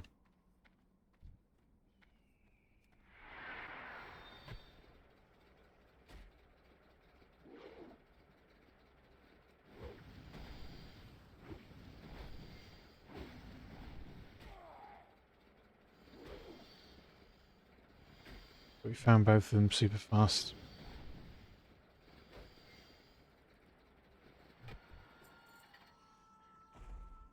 That's nice and easy.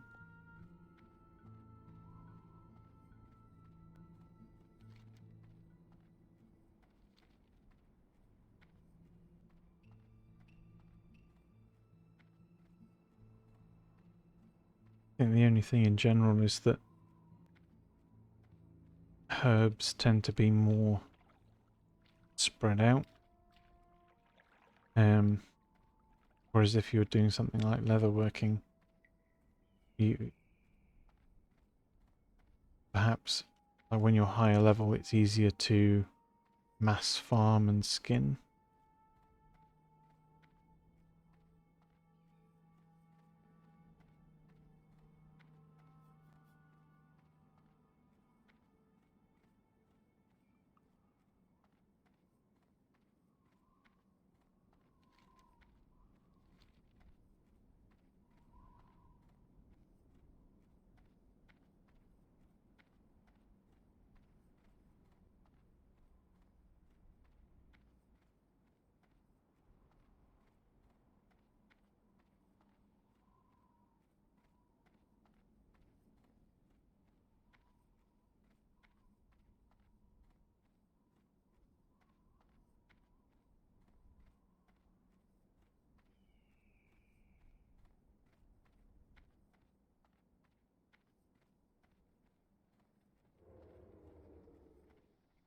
What's up? Be good. Have a good one. Yo. Keep it real. Be good.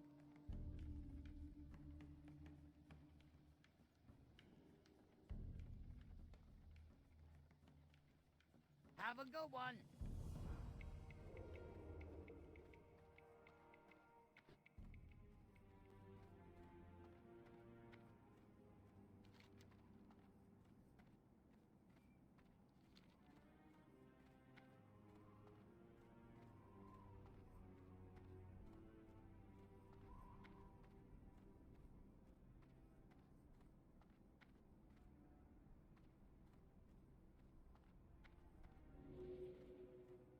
So, gonna go and do Gorenzo next, I think.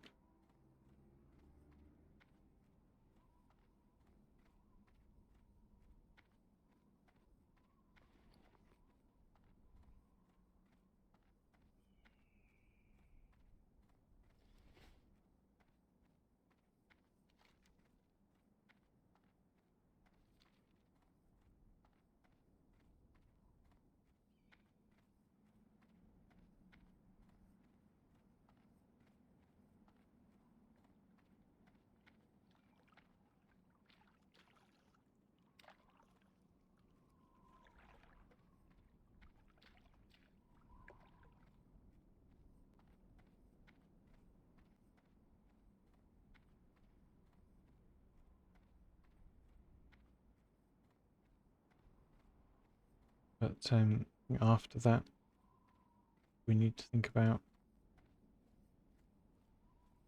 both Ashenvale Forest and Hillsbrad Foothills.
No, it doesn't. Okay, fine.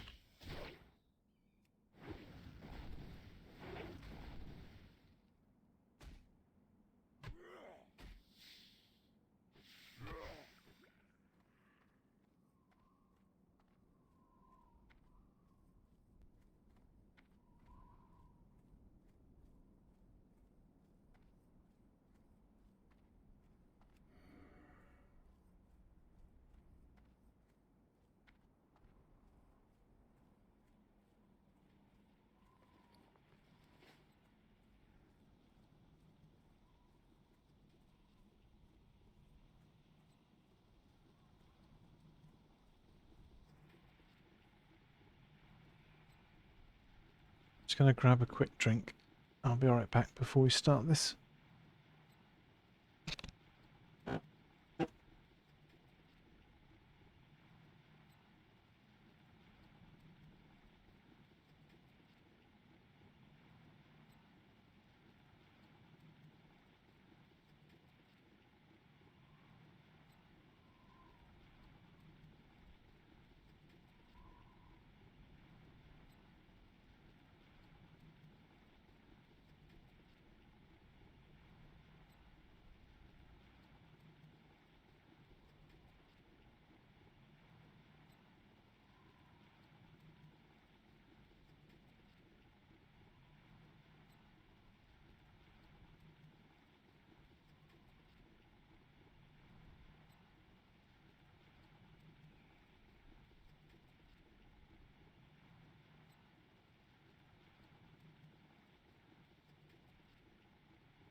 We are back.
Just going to zoom in here. Much easier to see the pathways then.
Yo!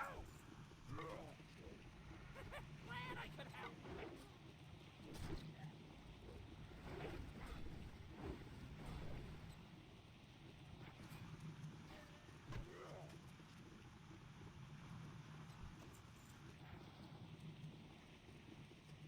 I got the best deals anywhere.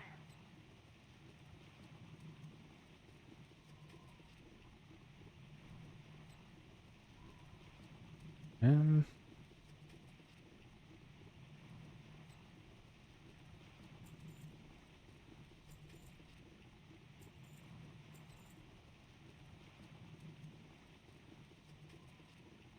I'm just wondering when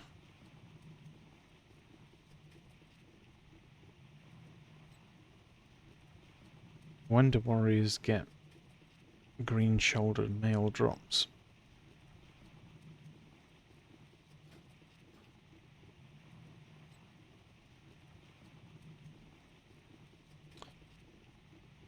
Because is that worth buying?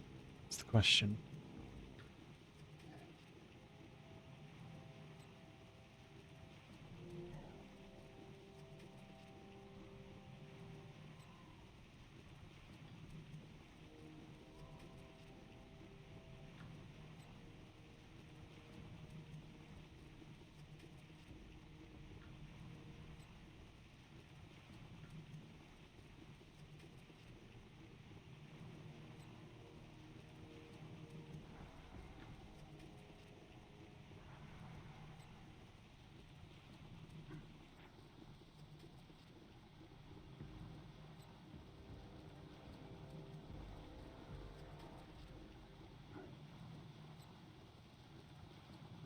Yes, the ones I was thinking of were mail shoulders that are crafted from blacksmithing. I think that's what I used previously. World drops. World drops. World drops.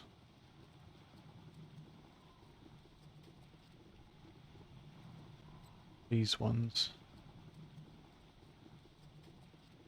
Where's that from?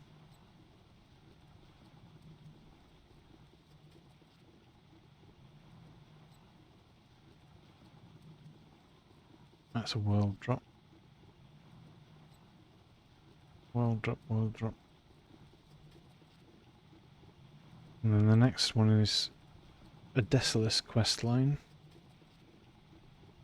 More blacksmithing shoulders.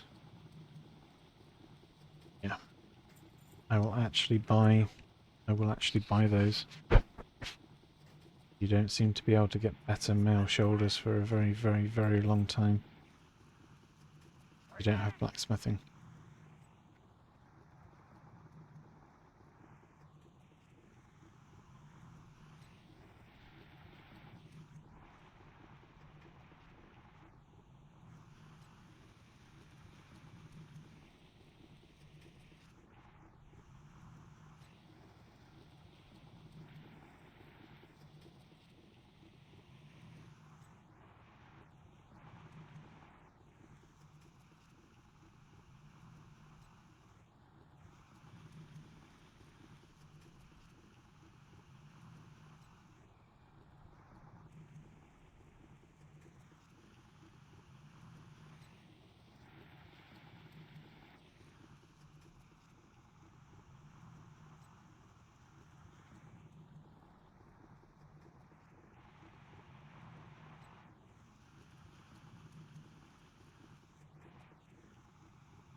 I can't remember which bit of that it's safe to jump off.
So,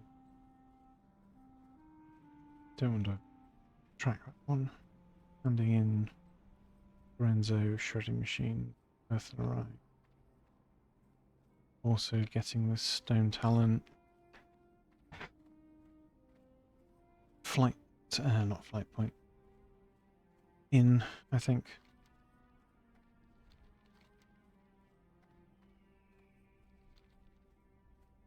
A Hearthstone to there because it's pretty central.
We can hand in that one for sure.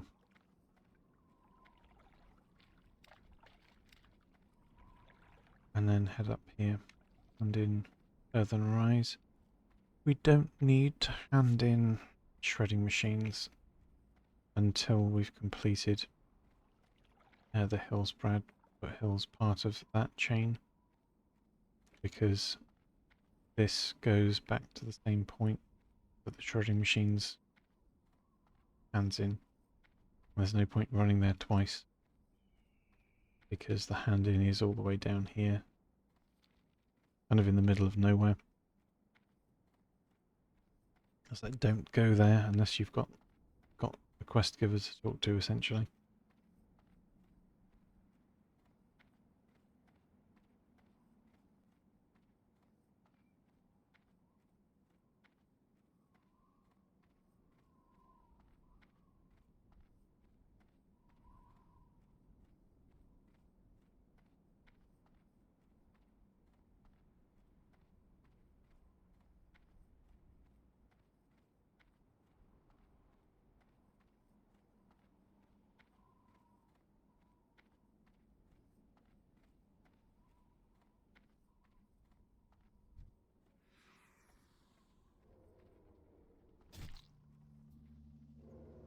Hey, how you doing?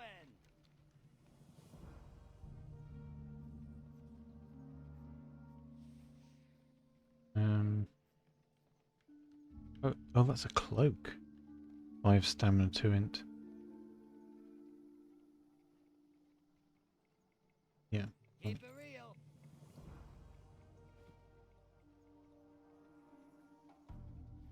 We'll do that then.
The main reason we want our hearthstone up here is when we do come back and turn in this quest, we'll be able to just instantly hearth and be where we need to be, and not have to do this entire run all over again.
doing?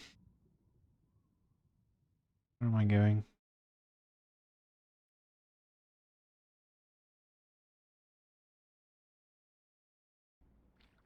Need to set Hearthstone first before we fly away.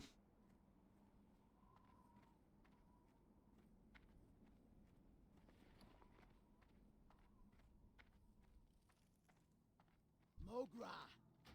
For the Horde!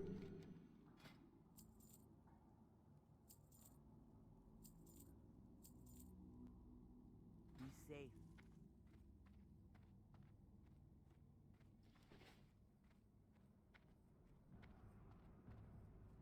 Right. So, places we need to go.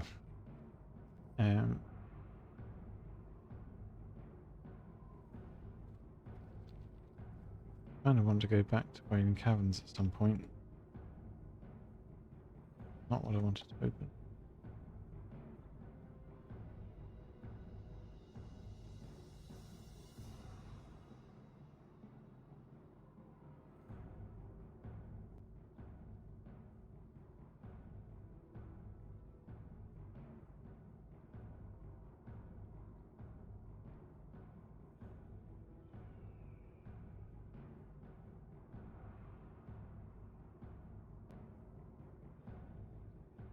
That shield's nice.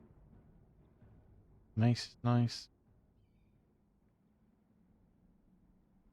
Back is nice.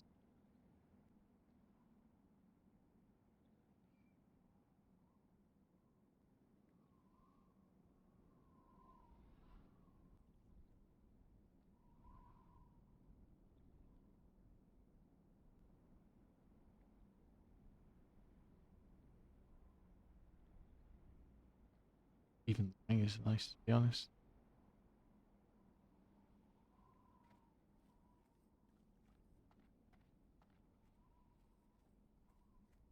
Greetings. Go in peace. Want to train first aid as well. Want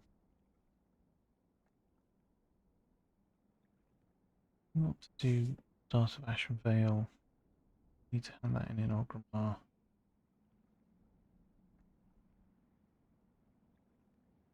Need to go to Thunderbluff. That Ashen Vale quest. What brings you here? Go Let's start with Thunderbluff then.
Okay, so we need to go to the bank. We need to pick up that.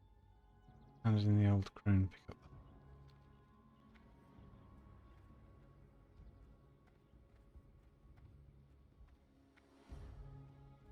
Want this in our log. I've been expecting.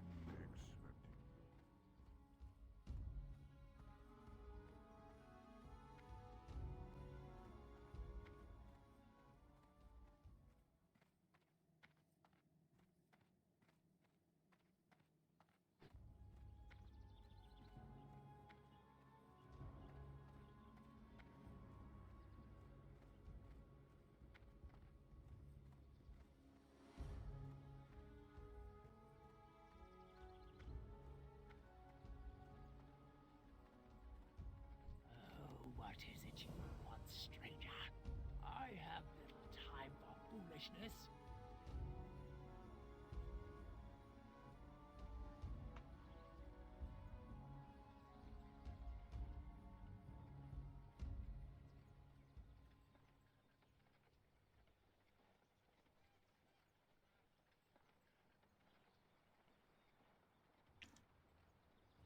Be careful what you search for, stranger.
Peace, friend. Ancestors.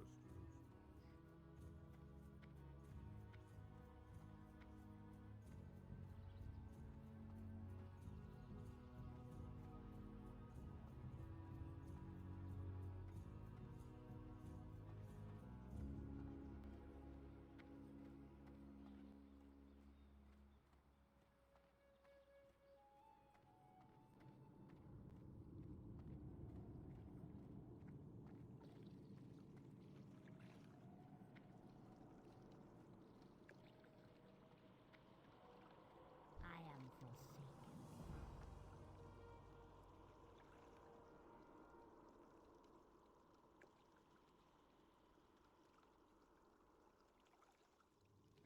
Embrace the shadow.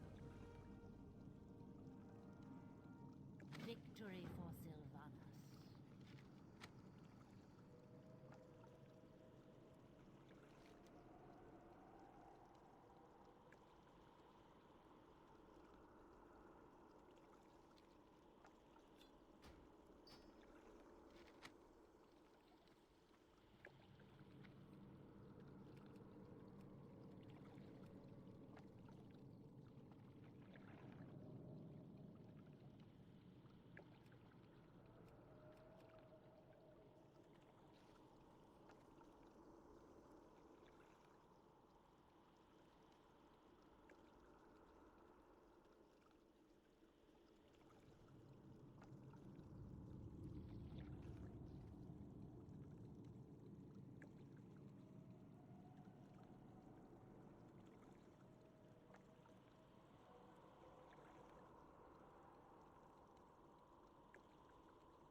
just the thing for you. Goodbye.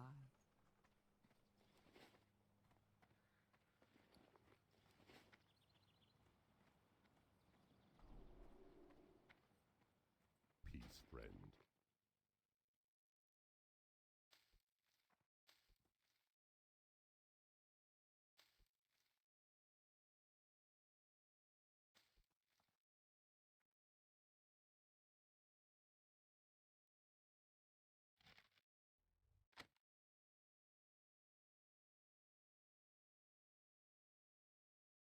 Ancestors watch over you.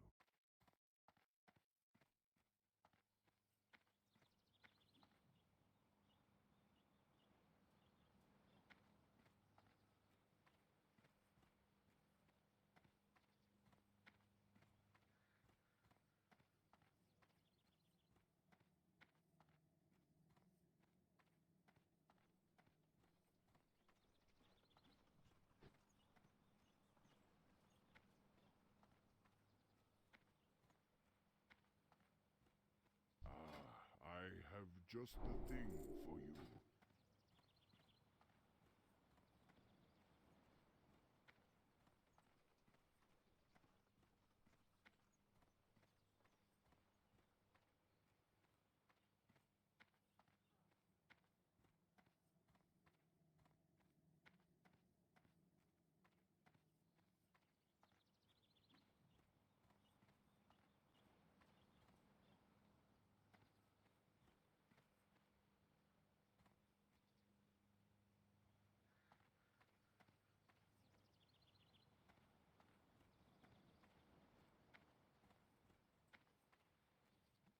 How may I aid you?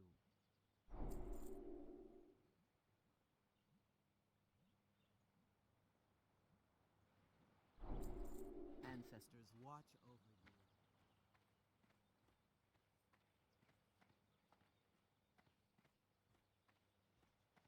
Hail. Greetings. Farewell.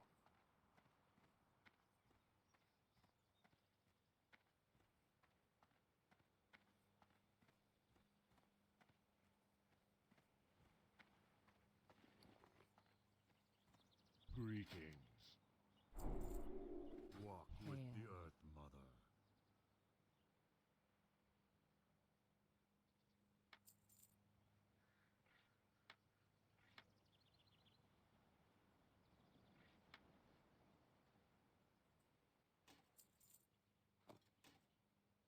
Be careful.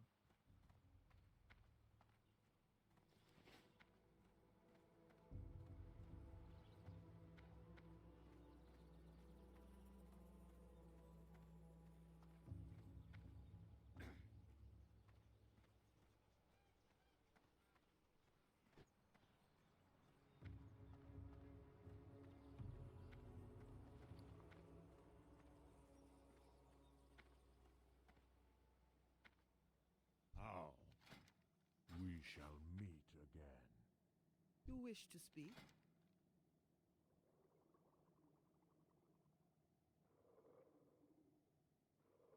Walk with the Earth Mother. Greetings, traveler.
At your back. Looking for something special?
Goodbye.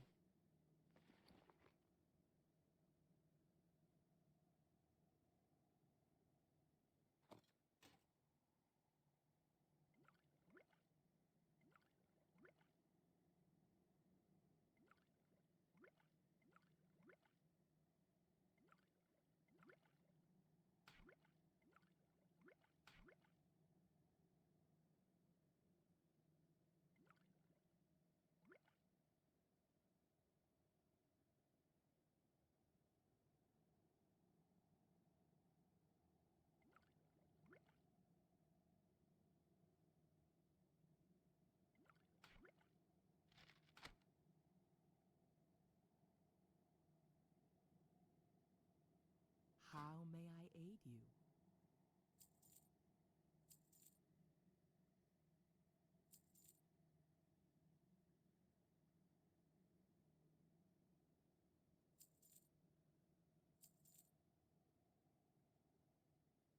May the eternal sun shine upon thee.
for something special?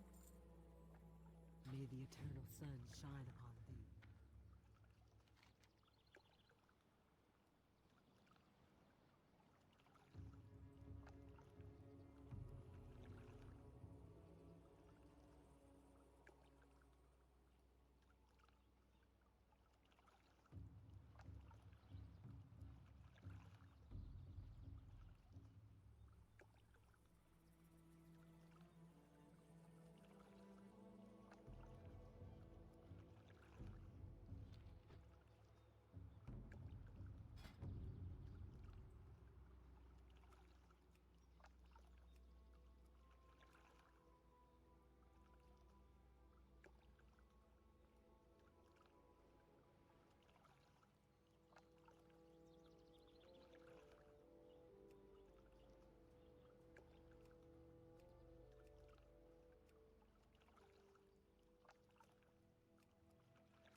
What brings you here?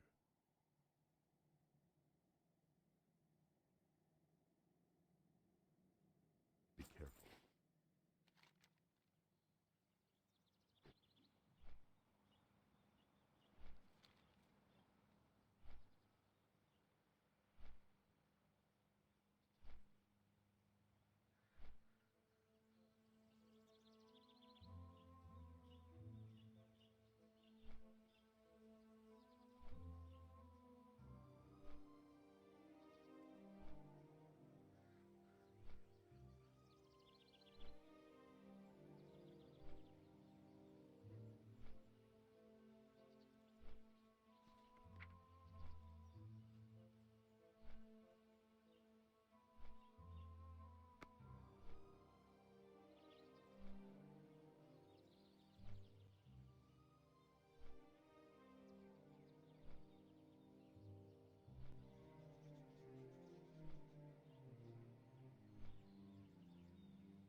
You killed the goblin.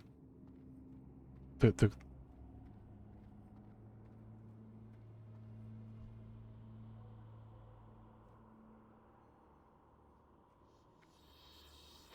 I'm done.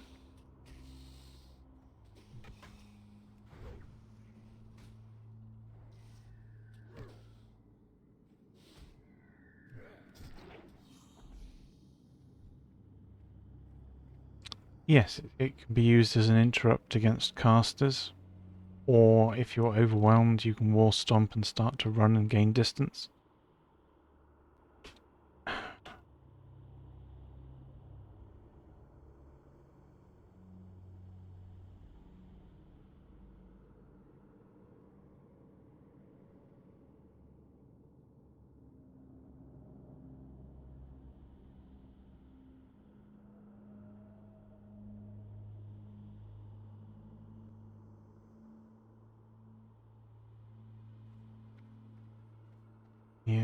Yeah, I mean, it's busy here, sure.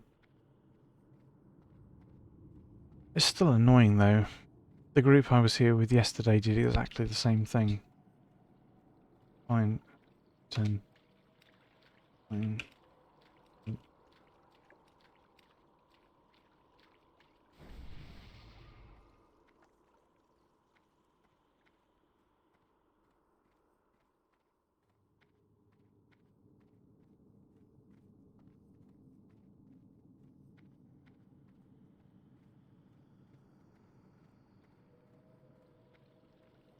Yeah, as a warrior, you don't have a lot of interrupts, so it's kind of handy, especially at low level. I don't think we even have pummel yet at this level. Get shield bash. I don't think we get pummel yet. No.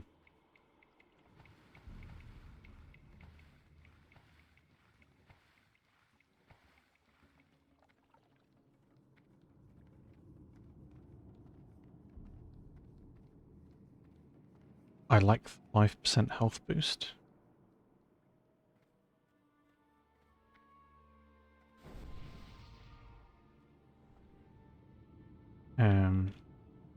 I mean, Orc has stun resistance and 5 axe skill. Would you rather have 5 axe skill, or would you rather have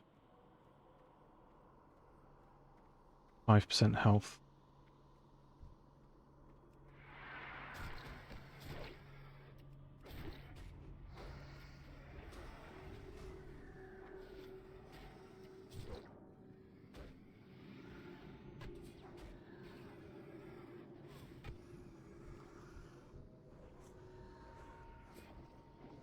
So it's weapon skill is compared with defense to determine how easy or not it is to hit things. So it's good if you're using axes, sure.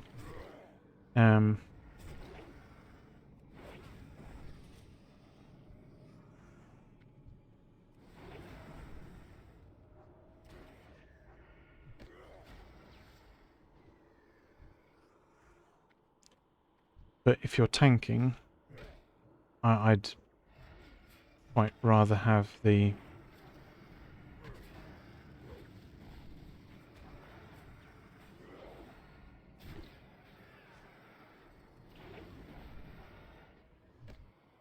I'd rather have the 5% health.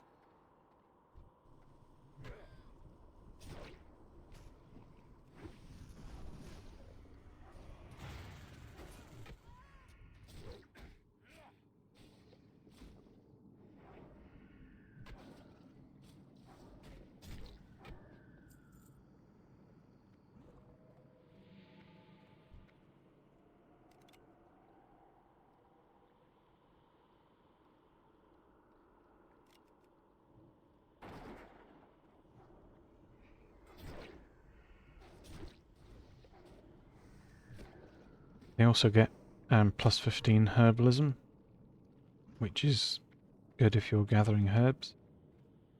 And they get nature resistance, which is good later for tanking, well, for surviving in AQ 20 and 40. And certain other fights as well. And the War Stomp is, of course, quite nice.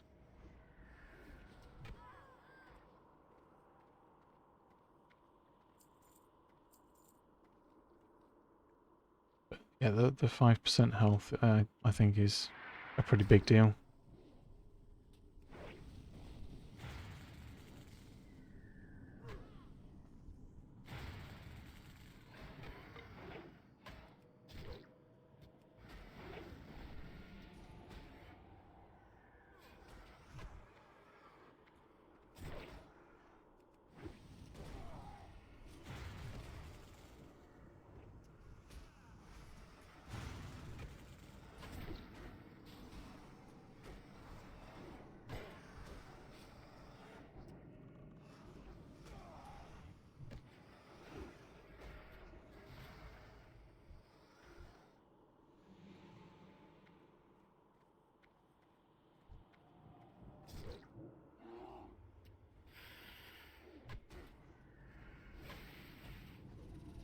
I don't think orcs are generally an optimally selected raid tank.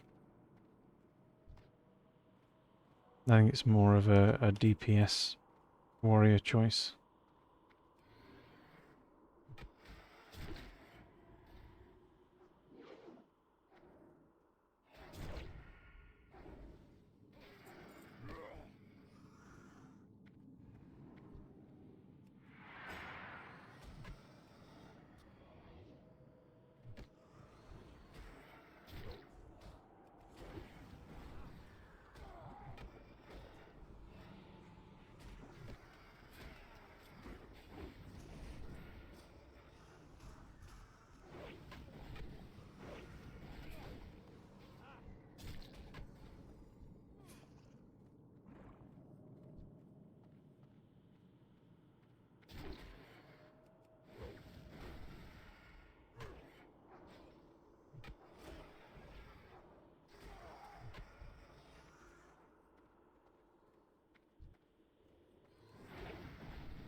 Well, yes, I mean you've got the option there for Thunder Fury, right?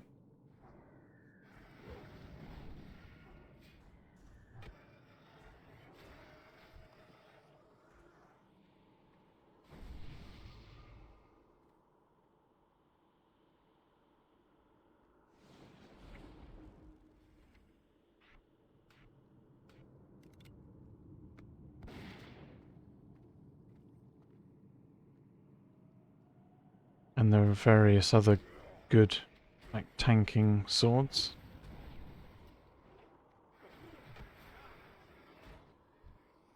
Like the same can't really be said for axes.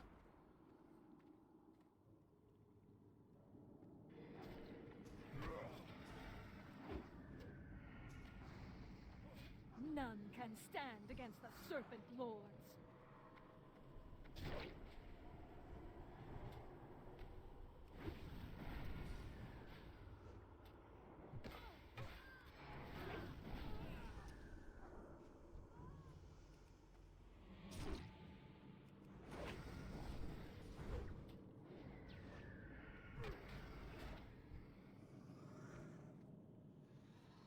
And you generally have like an enhancement shaman applying the special axe damage. There's a two-handed axe that provides a raid debuff. I can't remember what it's called.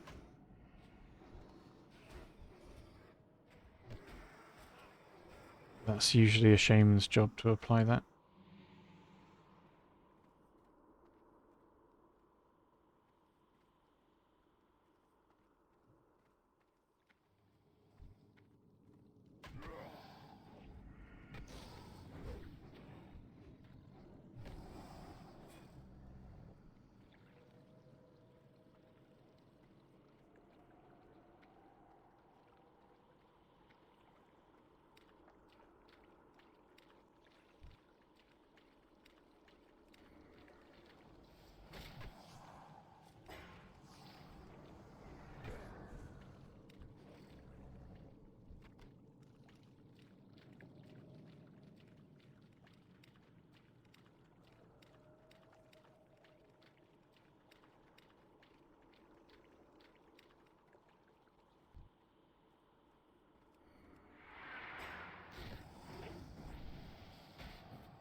the belt just dropped, and so of course the blue one drops right after. Oh well. It's 3 silver that we'll get to vendor. It's 3 extra strength.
And I'm happy to get that shield. That shield is awesome.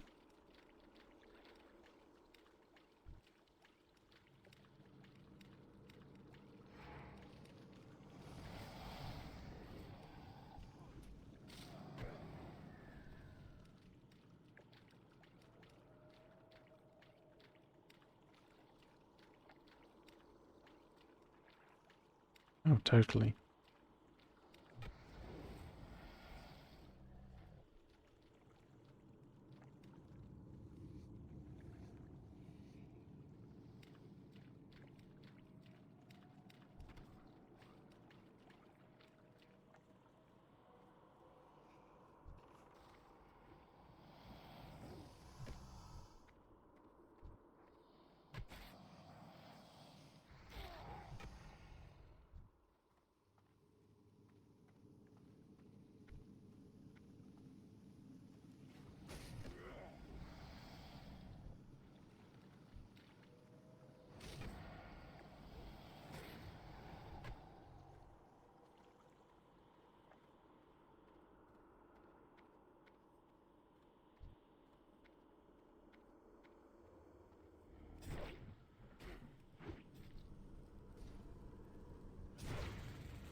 This tanking feels so much better with appropriate keybinds and macros.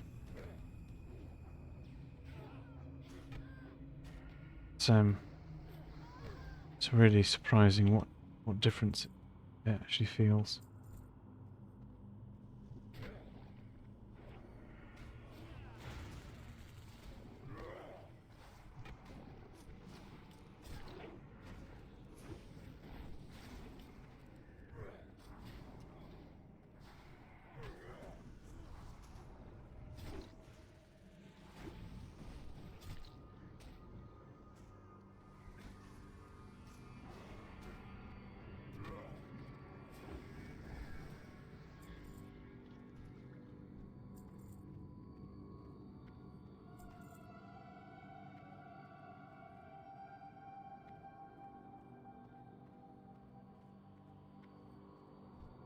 The coils of death will crush you.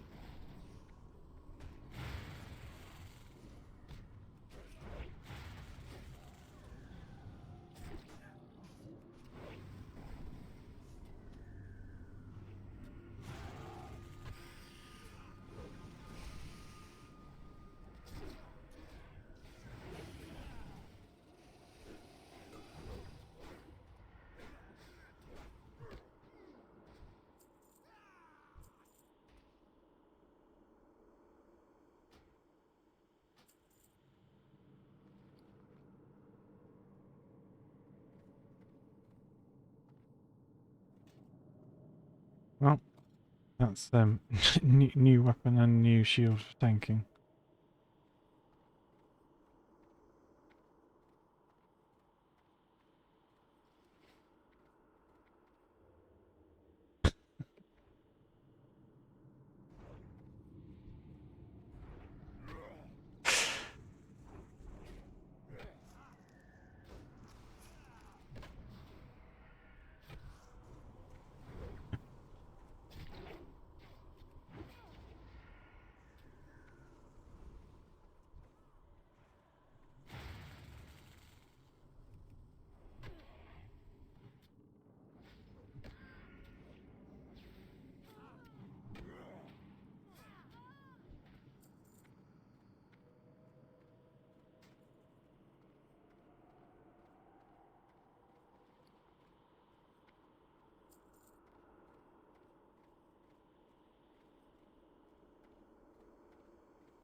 ancestors be praised.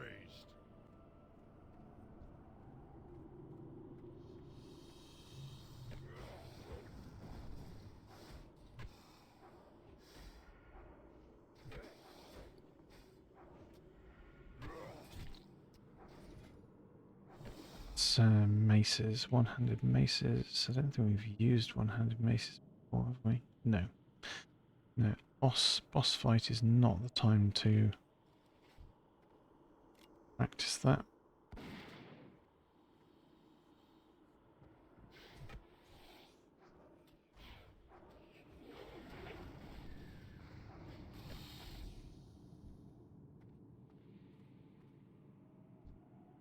I am the Serpent King.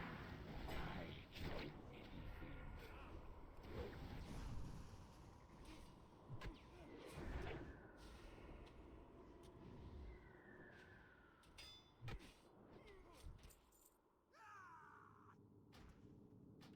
Those are nice leather boots.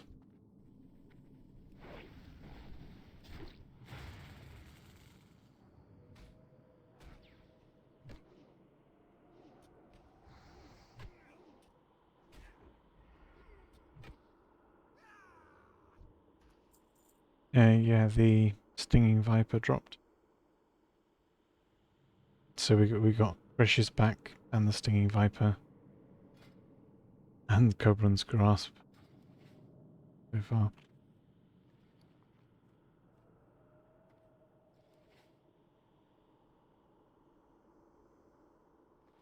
But we will put on sword and shield for tanking this.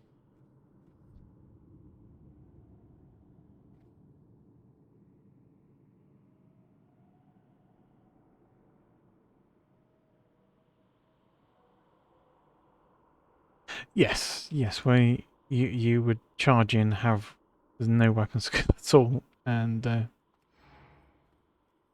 not be able to keep any threat.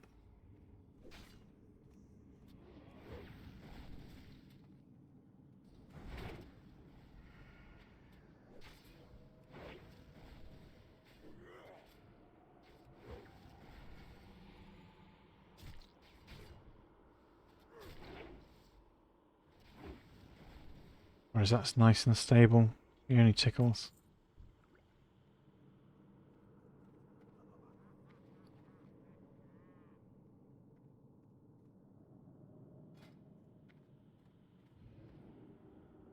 That's a lot more armor than Crash's back.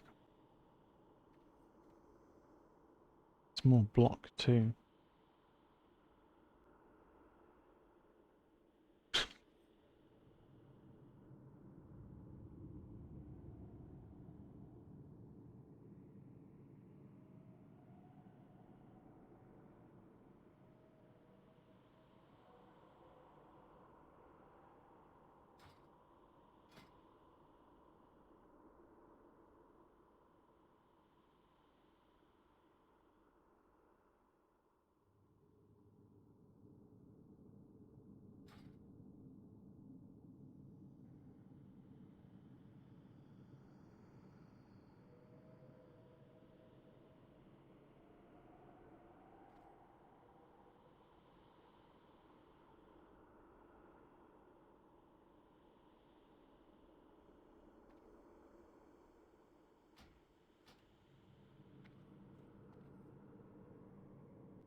Yeah, it's whatever.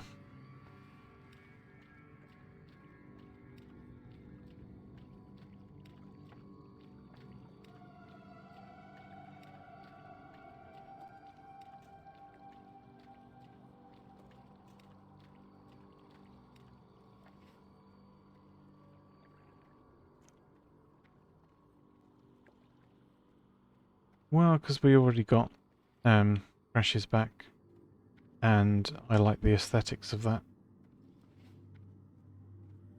The other one, like, it's got more block and armor, but it doesn't have the defense.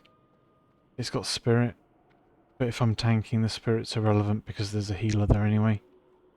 and the intelligence is irrelevant. So essentially it's armor plus plus block value of 2 versus the defense plus 4.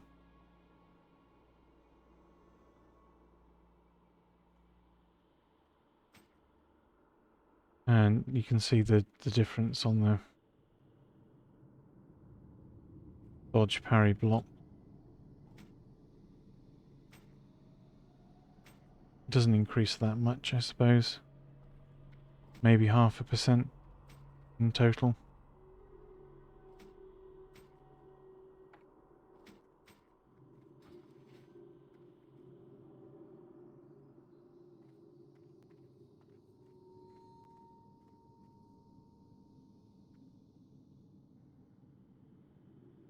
So maybe the other shield was better. There's another shield upgrade that can drop in Shadowfang Keep though. So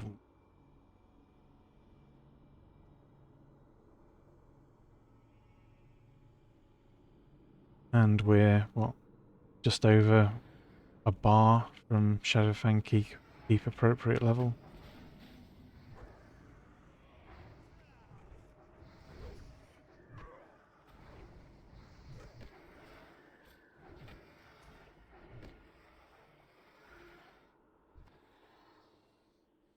You never learn what the difference is. So armor gives you a direct physical damage reduction. So for the amount of armor I've got, whatever hits me, the damage reduction is 30.5%. Defense is like your equivalent. So because my defense is appropriate, there's no noticeable difference at level 25 things. If it was lower,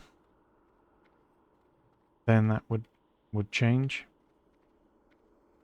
So if I was playing a hunter, for example, and I didn't bother to level up my defense, and I was fighting higher level creatures, or even equal level creatures, and my defense I'd neglected, then they would have a much higher chance to hit me with critical hits and crushing blows, which would make you die really, really fast.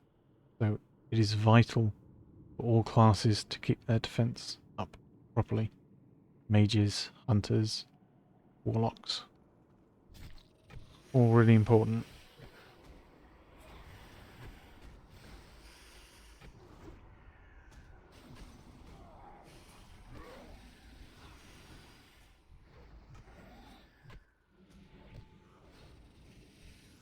And your block chance is a chance that you have to block an attack, and the block value gets taken off the damage of the attack after armor has reduced it.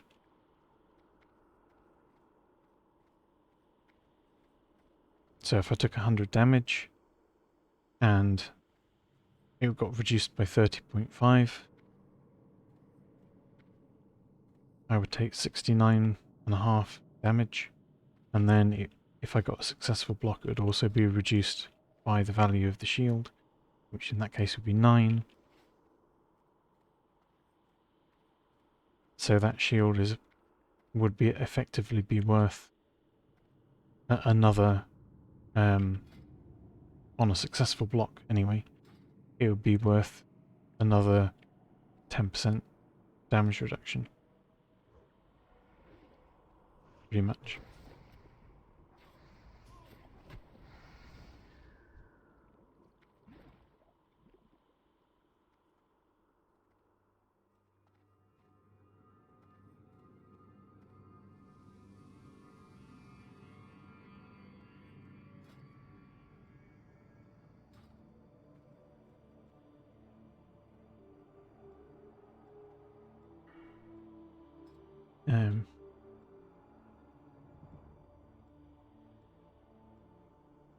So warriors also get a skill that increases your block chance, for example.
I am awake at last.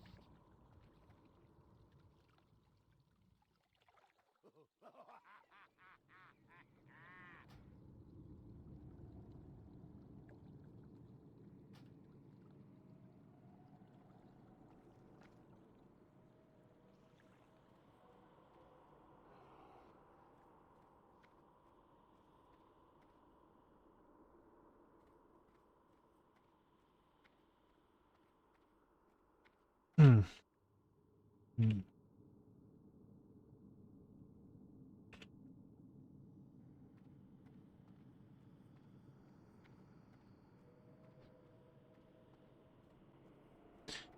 It's a nice smooth run anyway.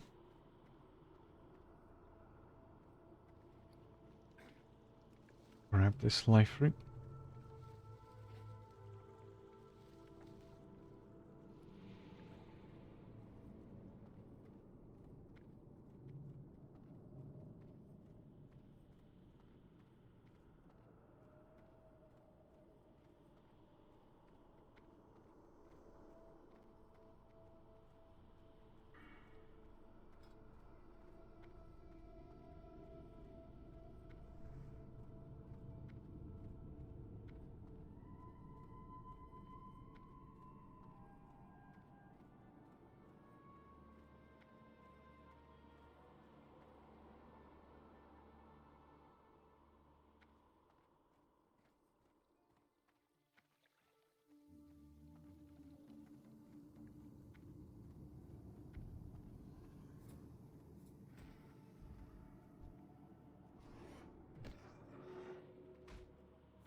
I wonder if the goblin is even alive at this point. Wow, this is chocker.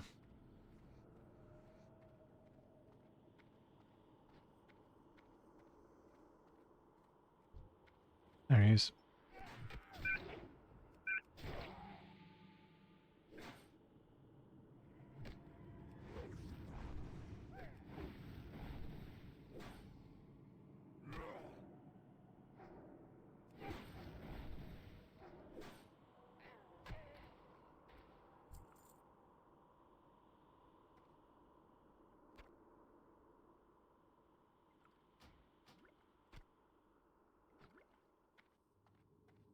There we go.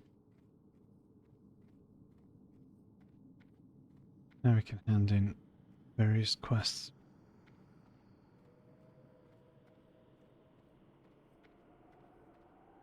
Get an extra 10 slot bag, which would be nice.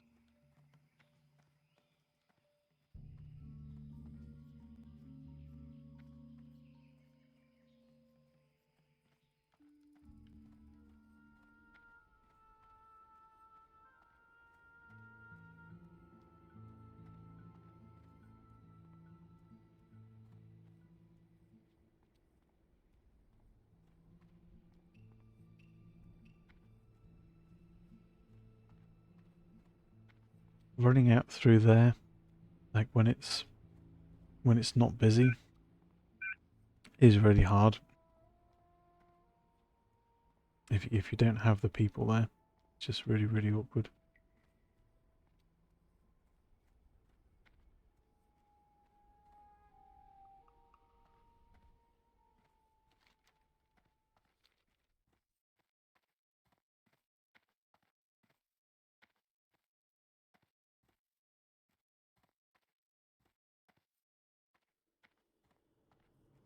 I am honored.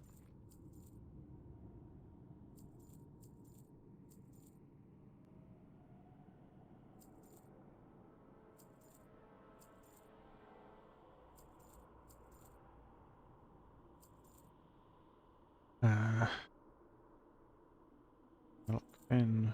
Need the Raider's shield. Don't need the sword. Be careful.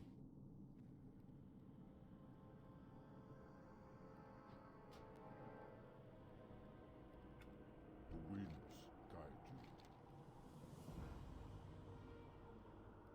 May the eternal sun shine upon you.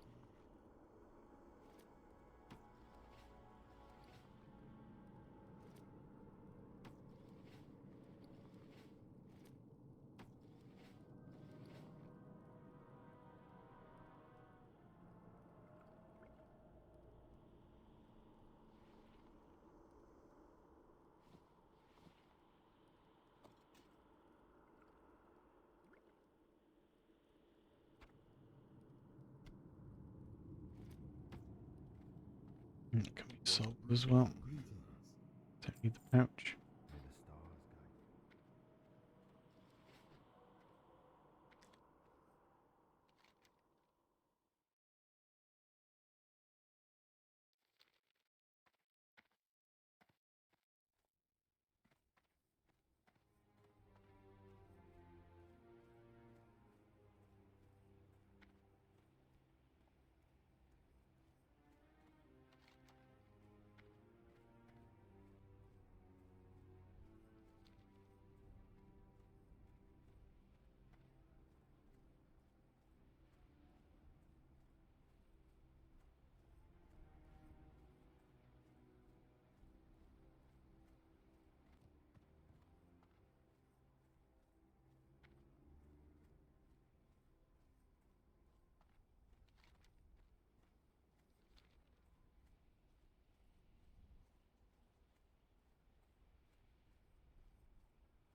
Yeah, so we need to do the very start of Ashen Vale next, I think. Mistral Lake to Zoram do the pre-quests to Blackfathom Deeps, and then head over to Osbrad Foothills and do some of the quests there. And that will allow us to go back to Stone Talon.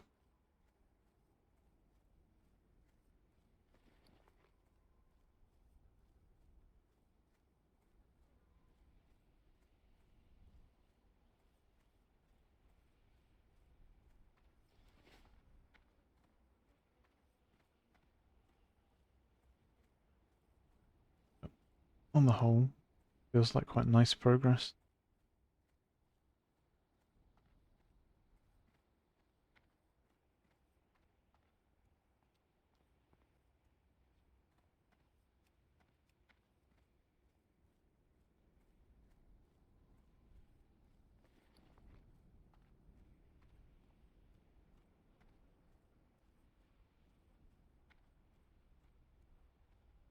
We also need to train alchemy.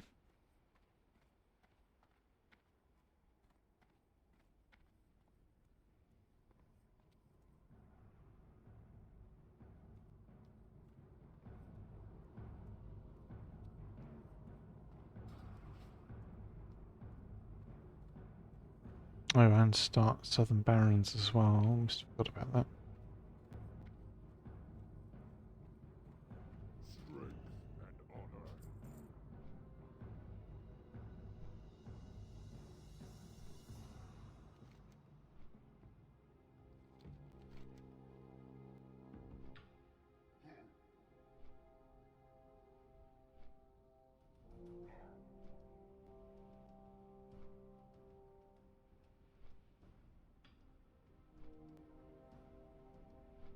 And we'll be able to do Shadowfang Keep soon. Or this level, in fact. Probably later today. But we want to start Hillsbrad for sure. And we want to start Ashen Vale for sure.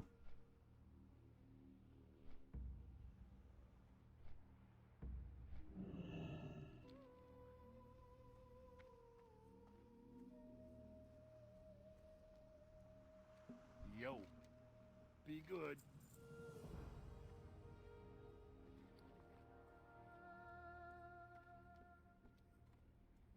Talk to me. What's up?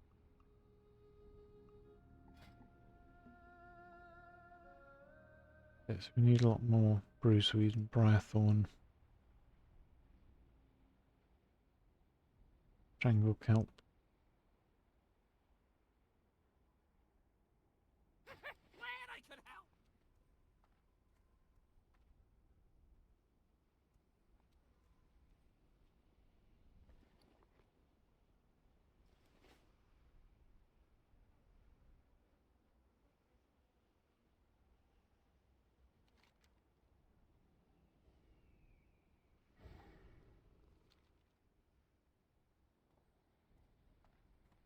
Talk to me.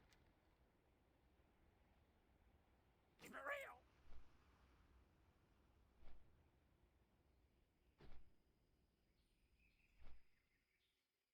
Yeah, so we'll get to the crossroads, and then I think we'll train this mace skill on some easy stuff while we look for a little bit of Briarthorn and Bruiseweed.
maximum weapon skill is 130.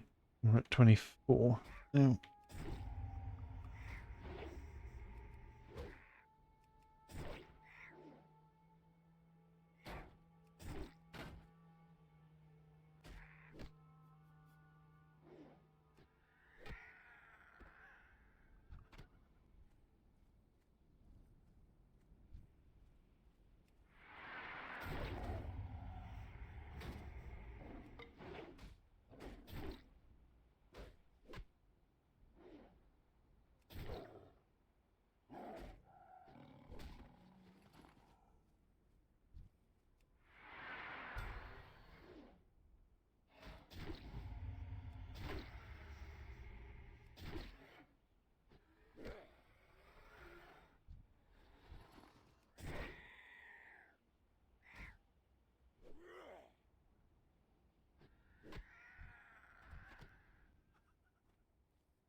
okay, these are dying really quickly now.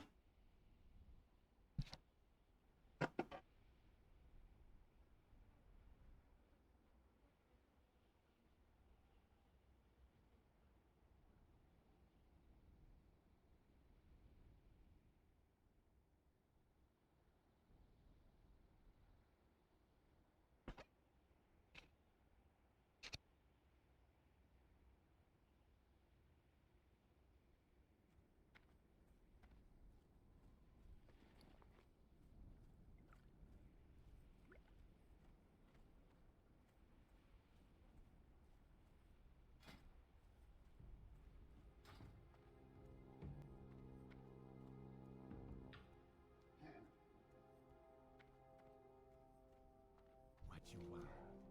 Stay away from the food. Thrall Hall. Be safe.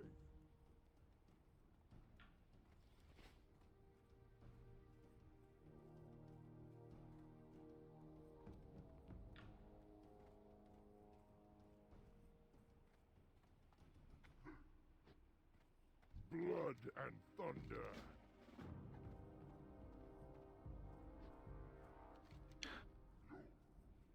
Right, I think we go. Yep, Traja now. What do you need? Go with honor.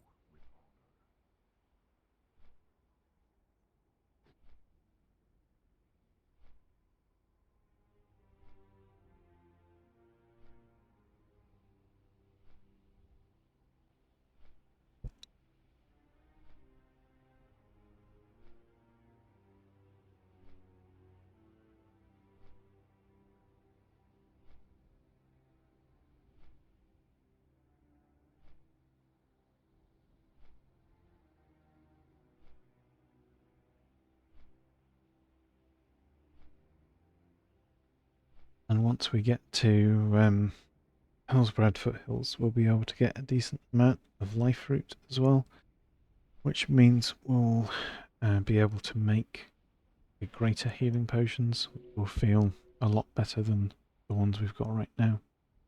That's at alchemy 155, I think. Is that right? Yeah.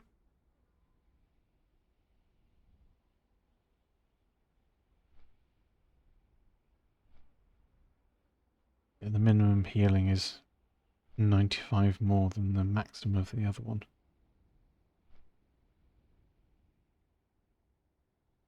Average is about 500-ish.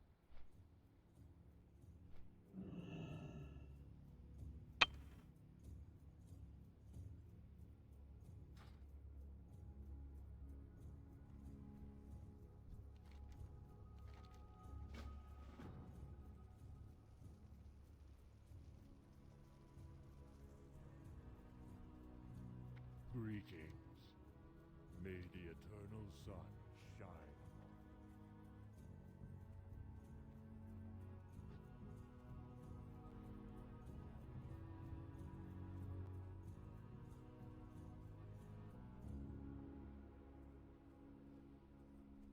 you. Loktar, strength, go forth to victory.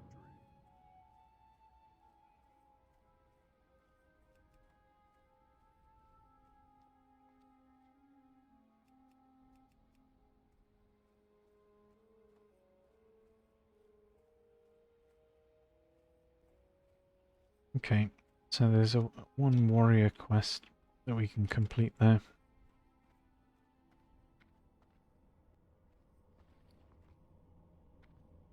How? Be careful. I think that will have to wait until next time.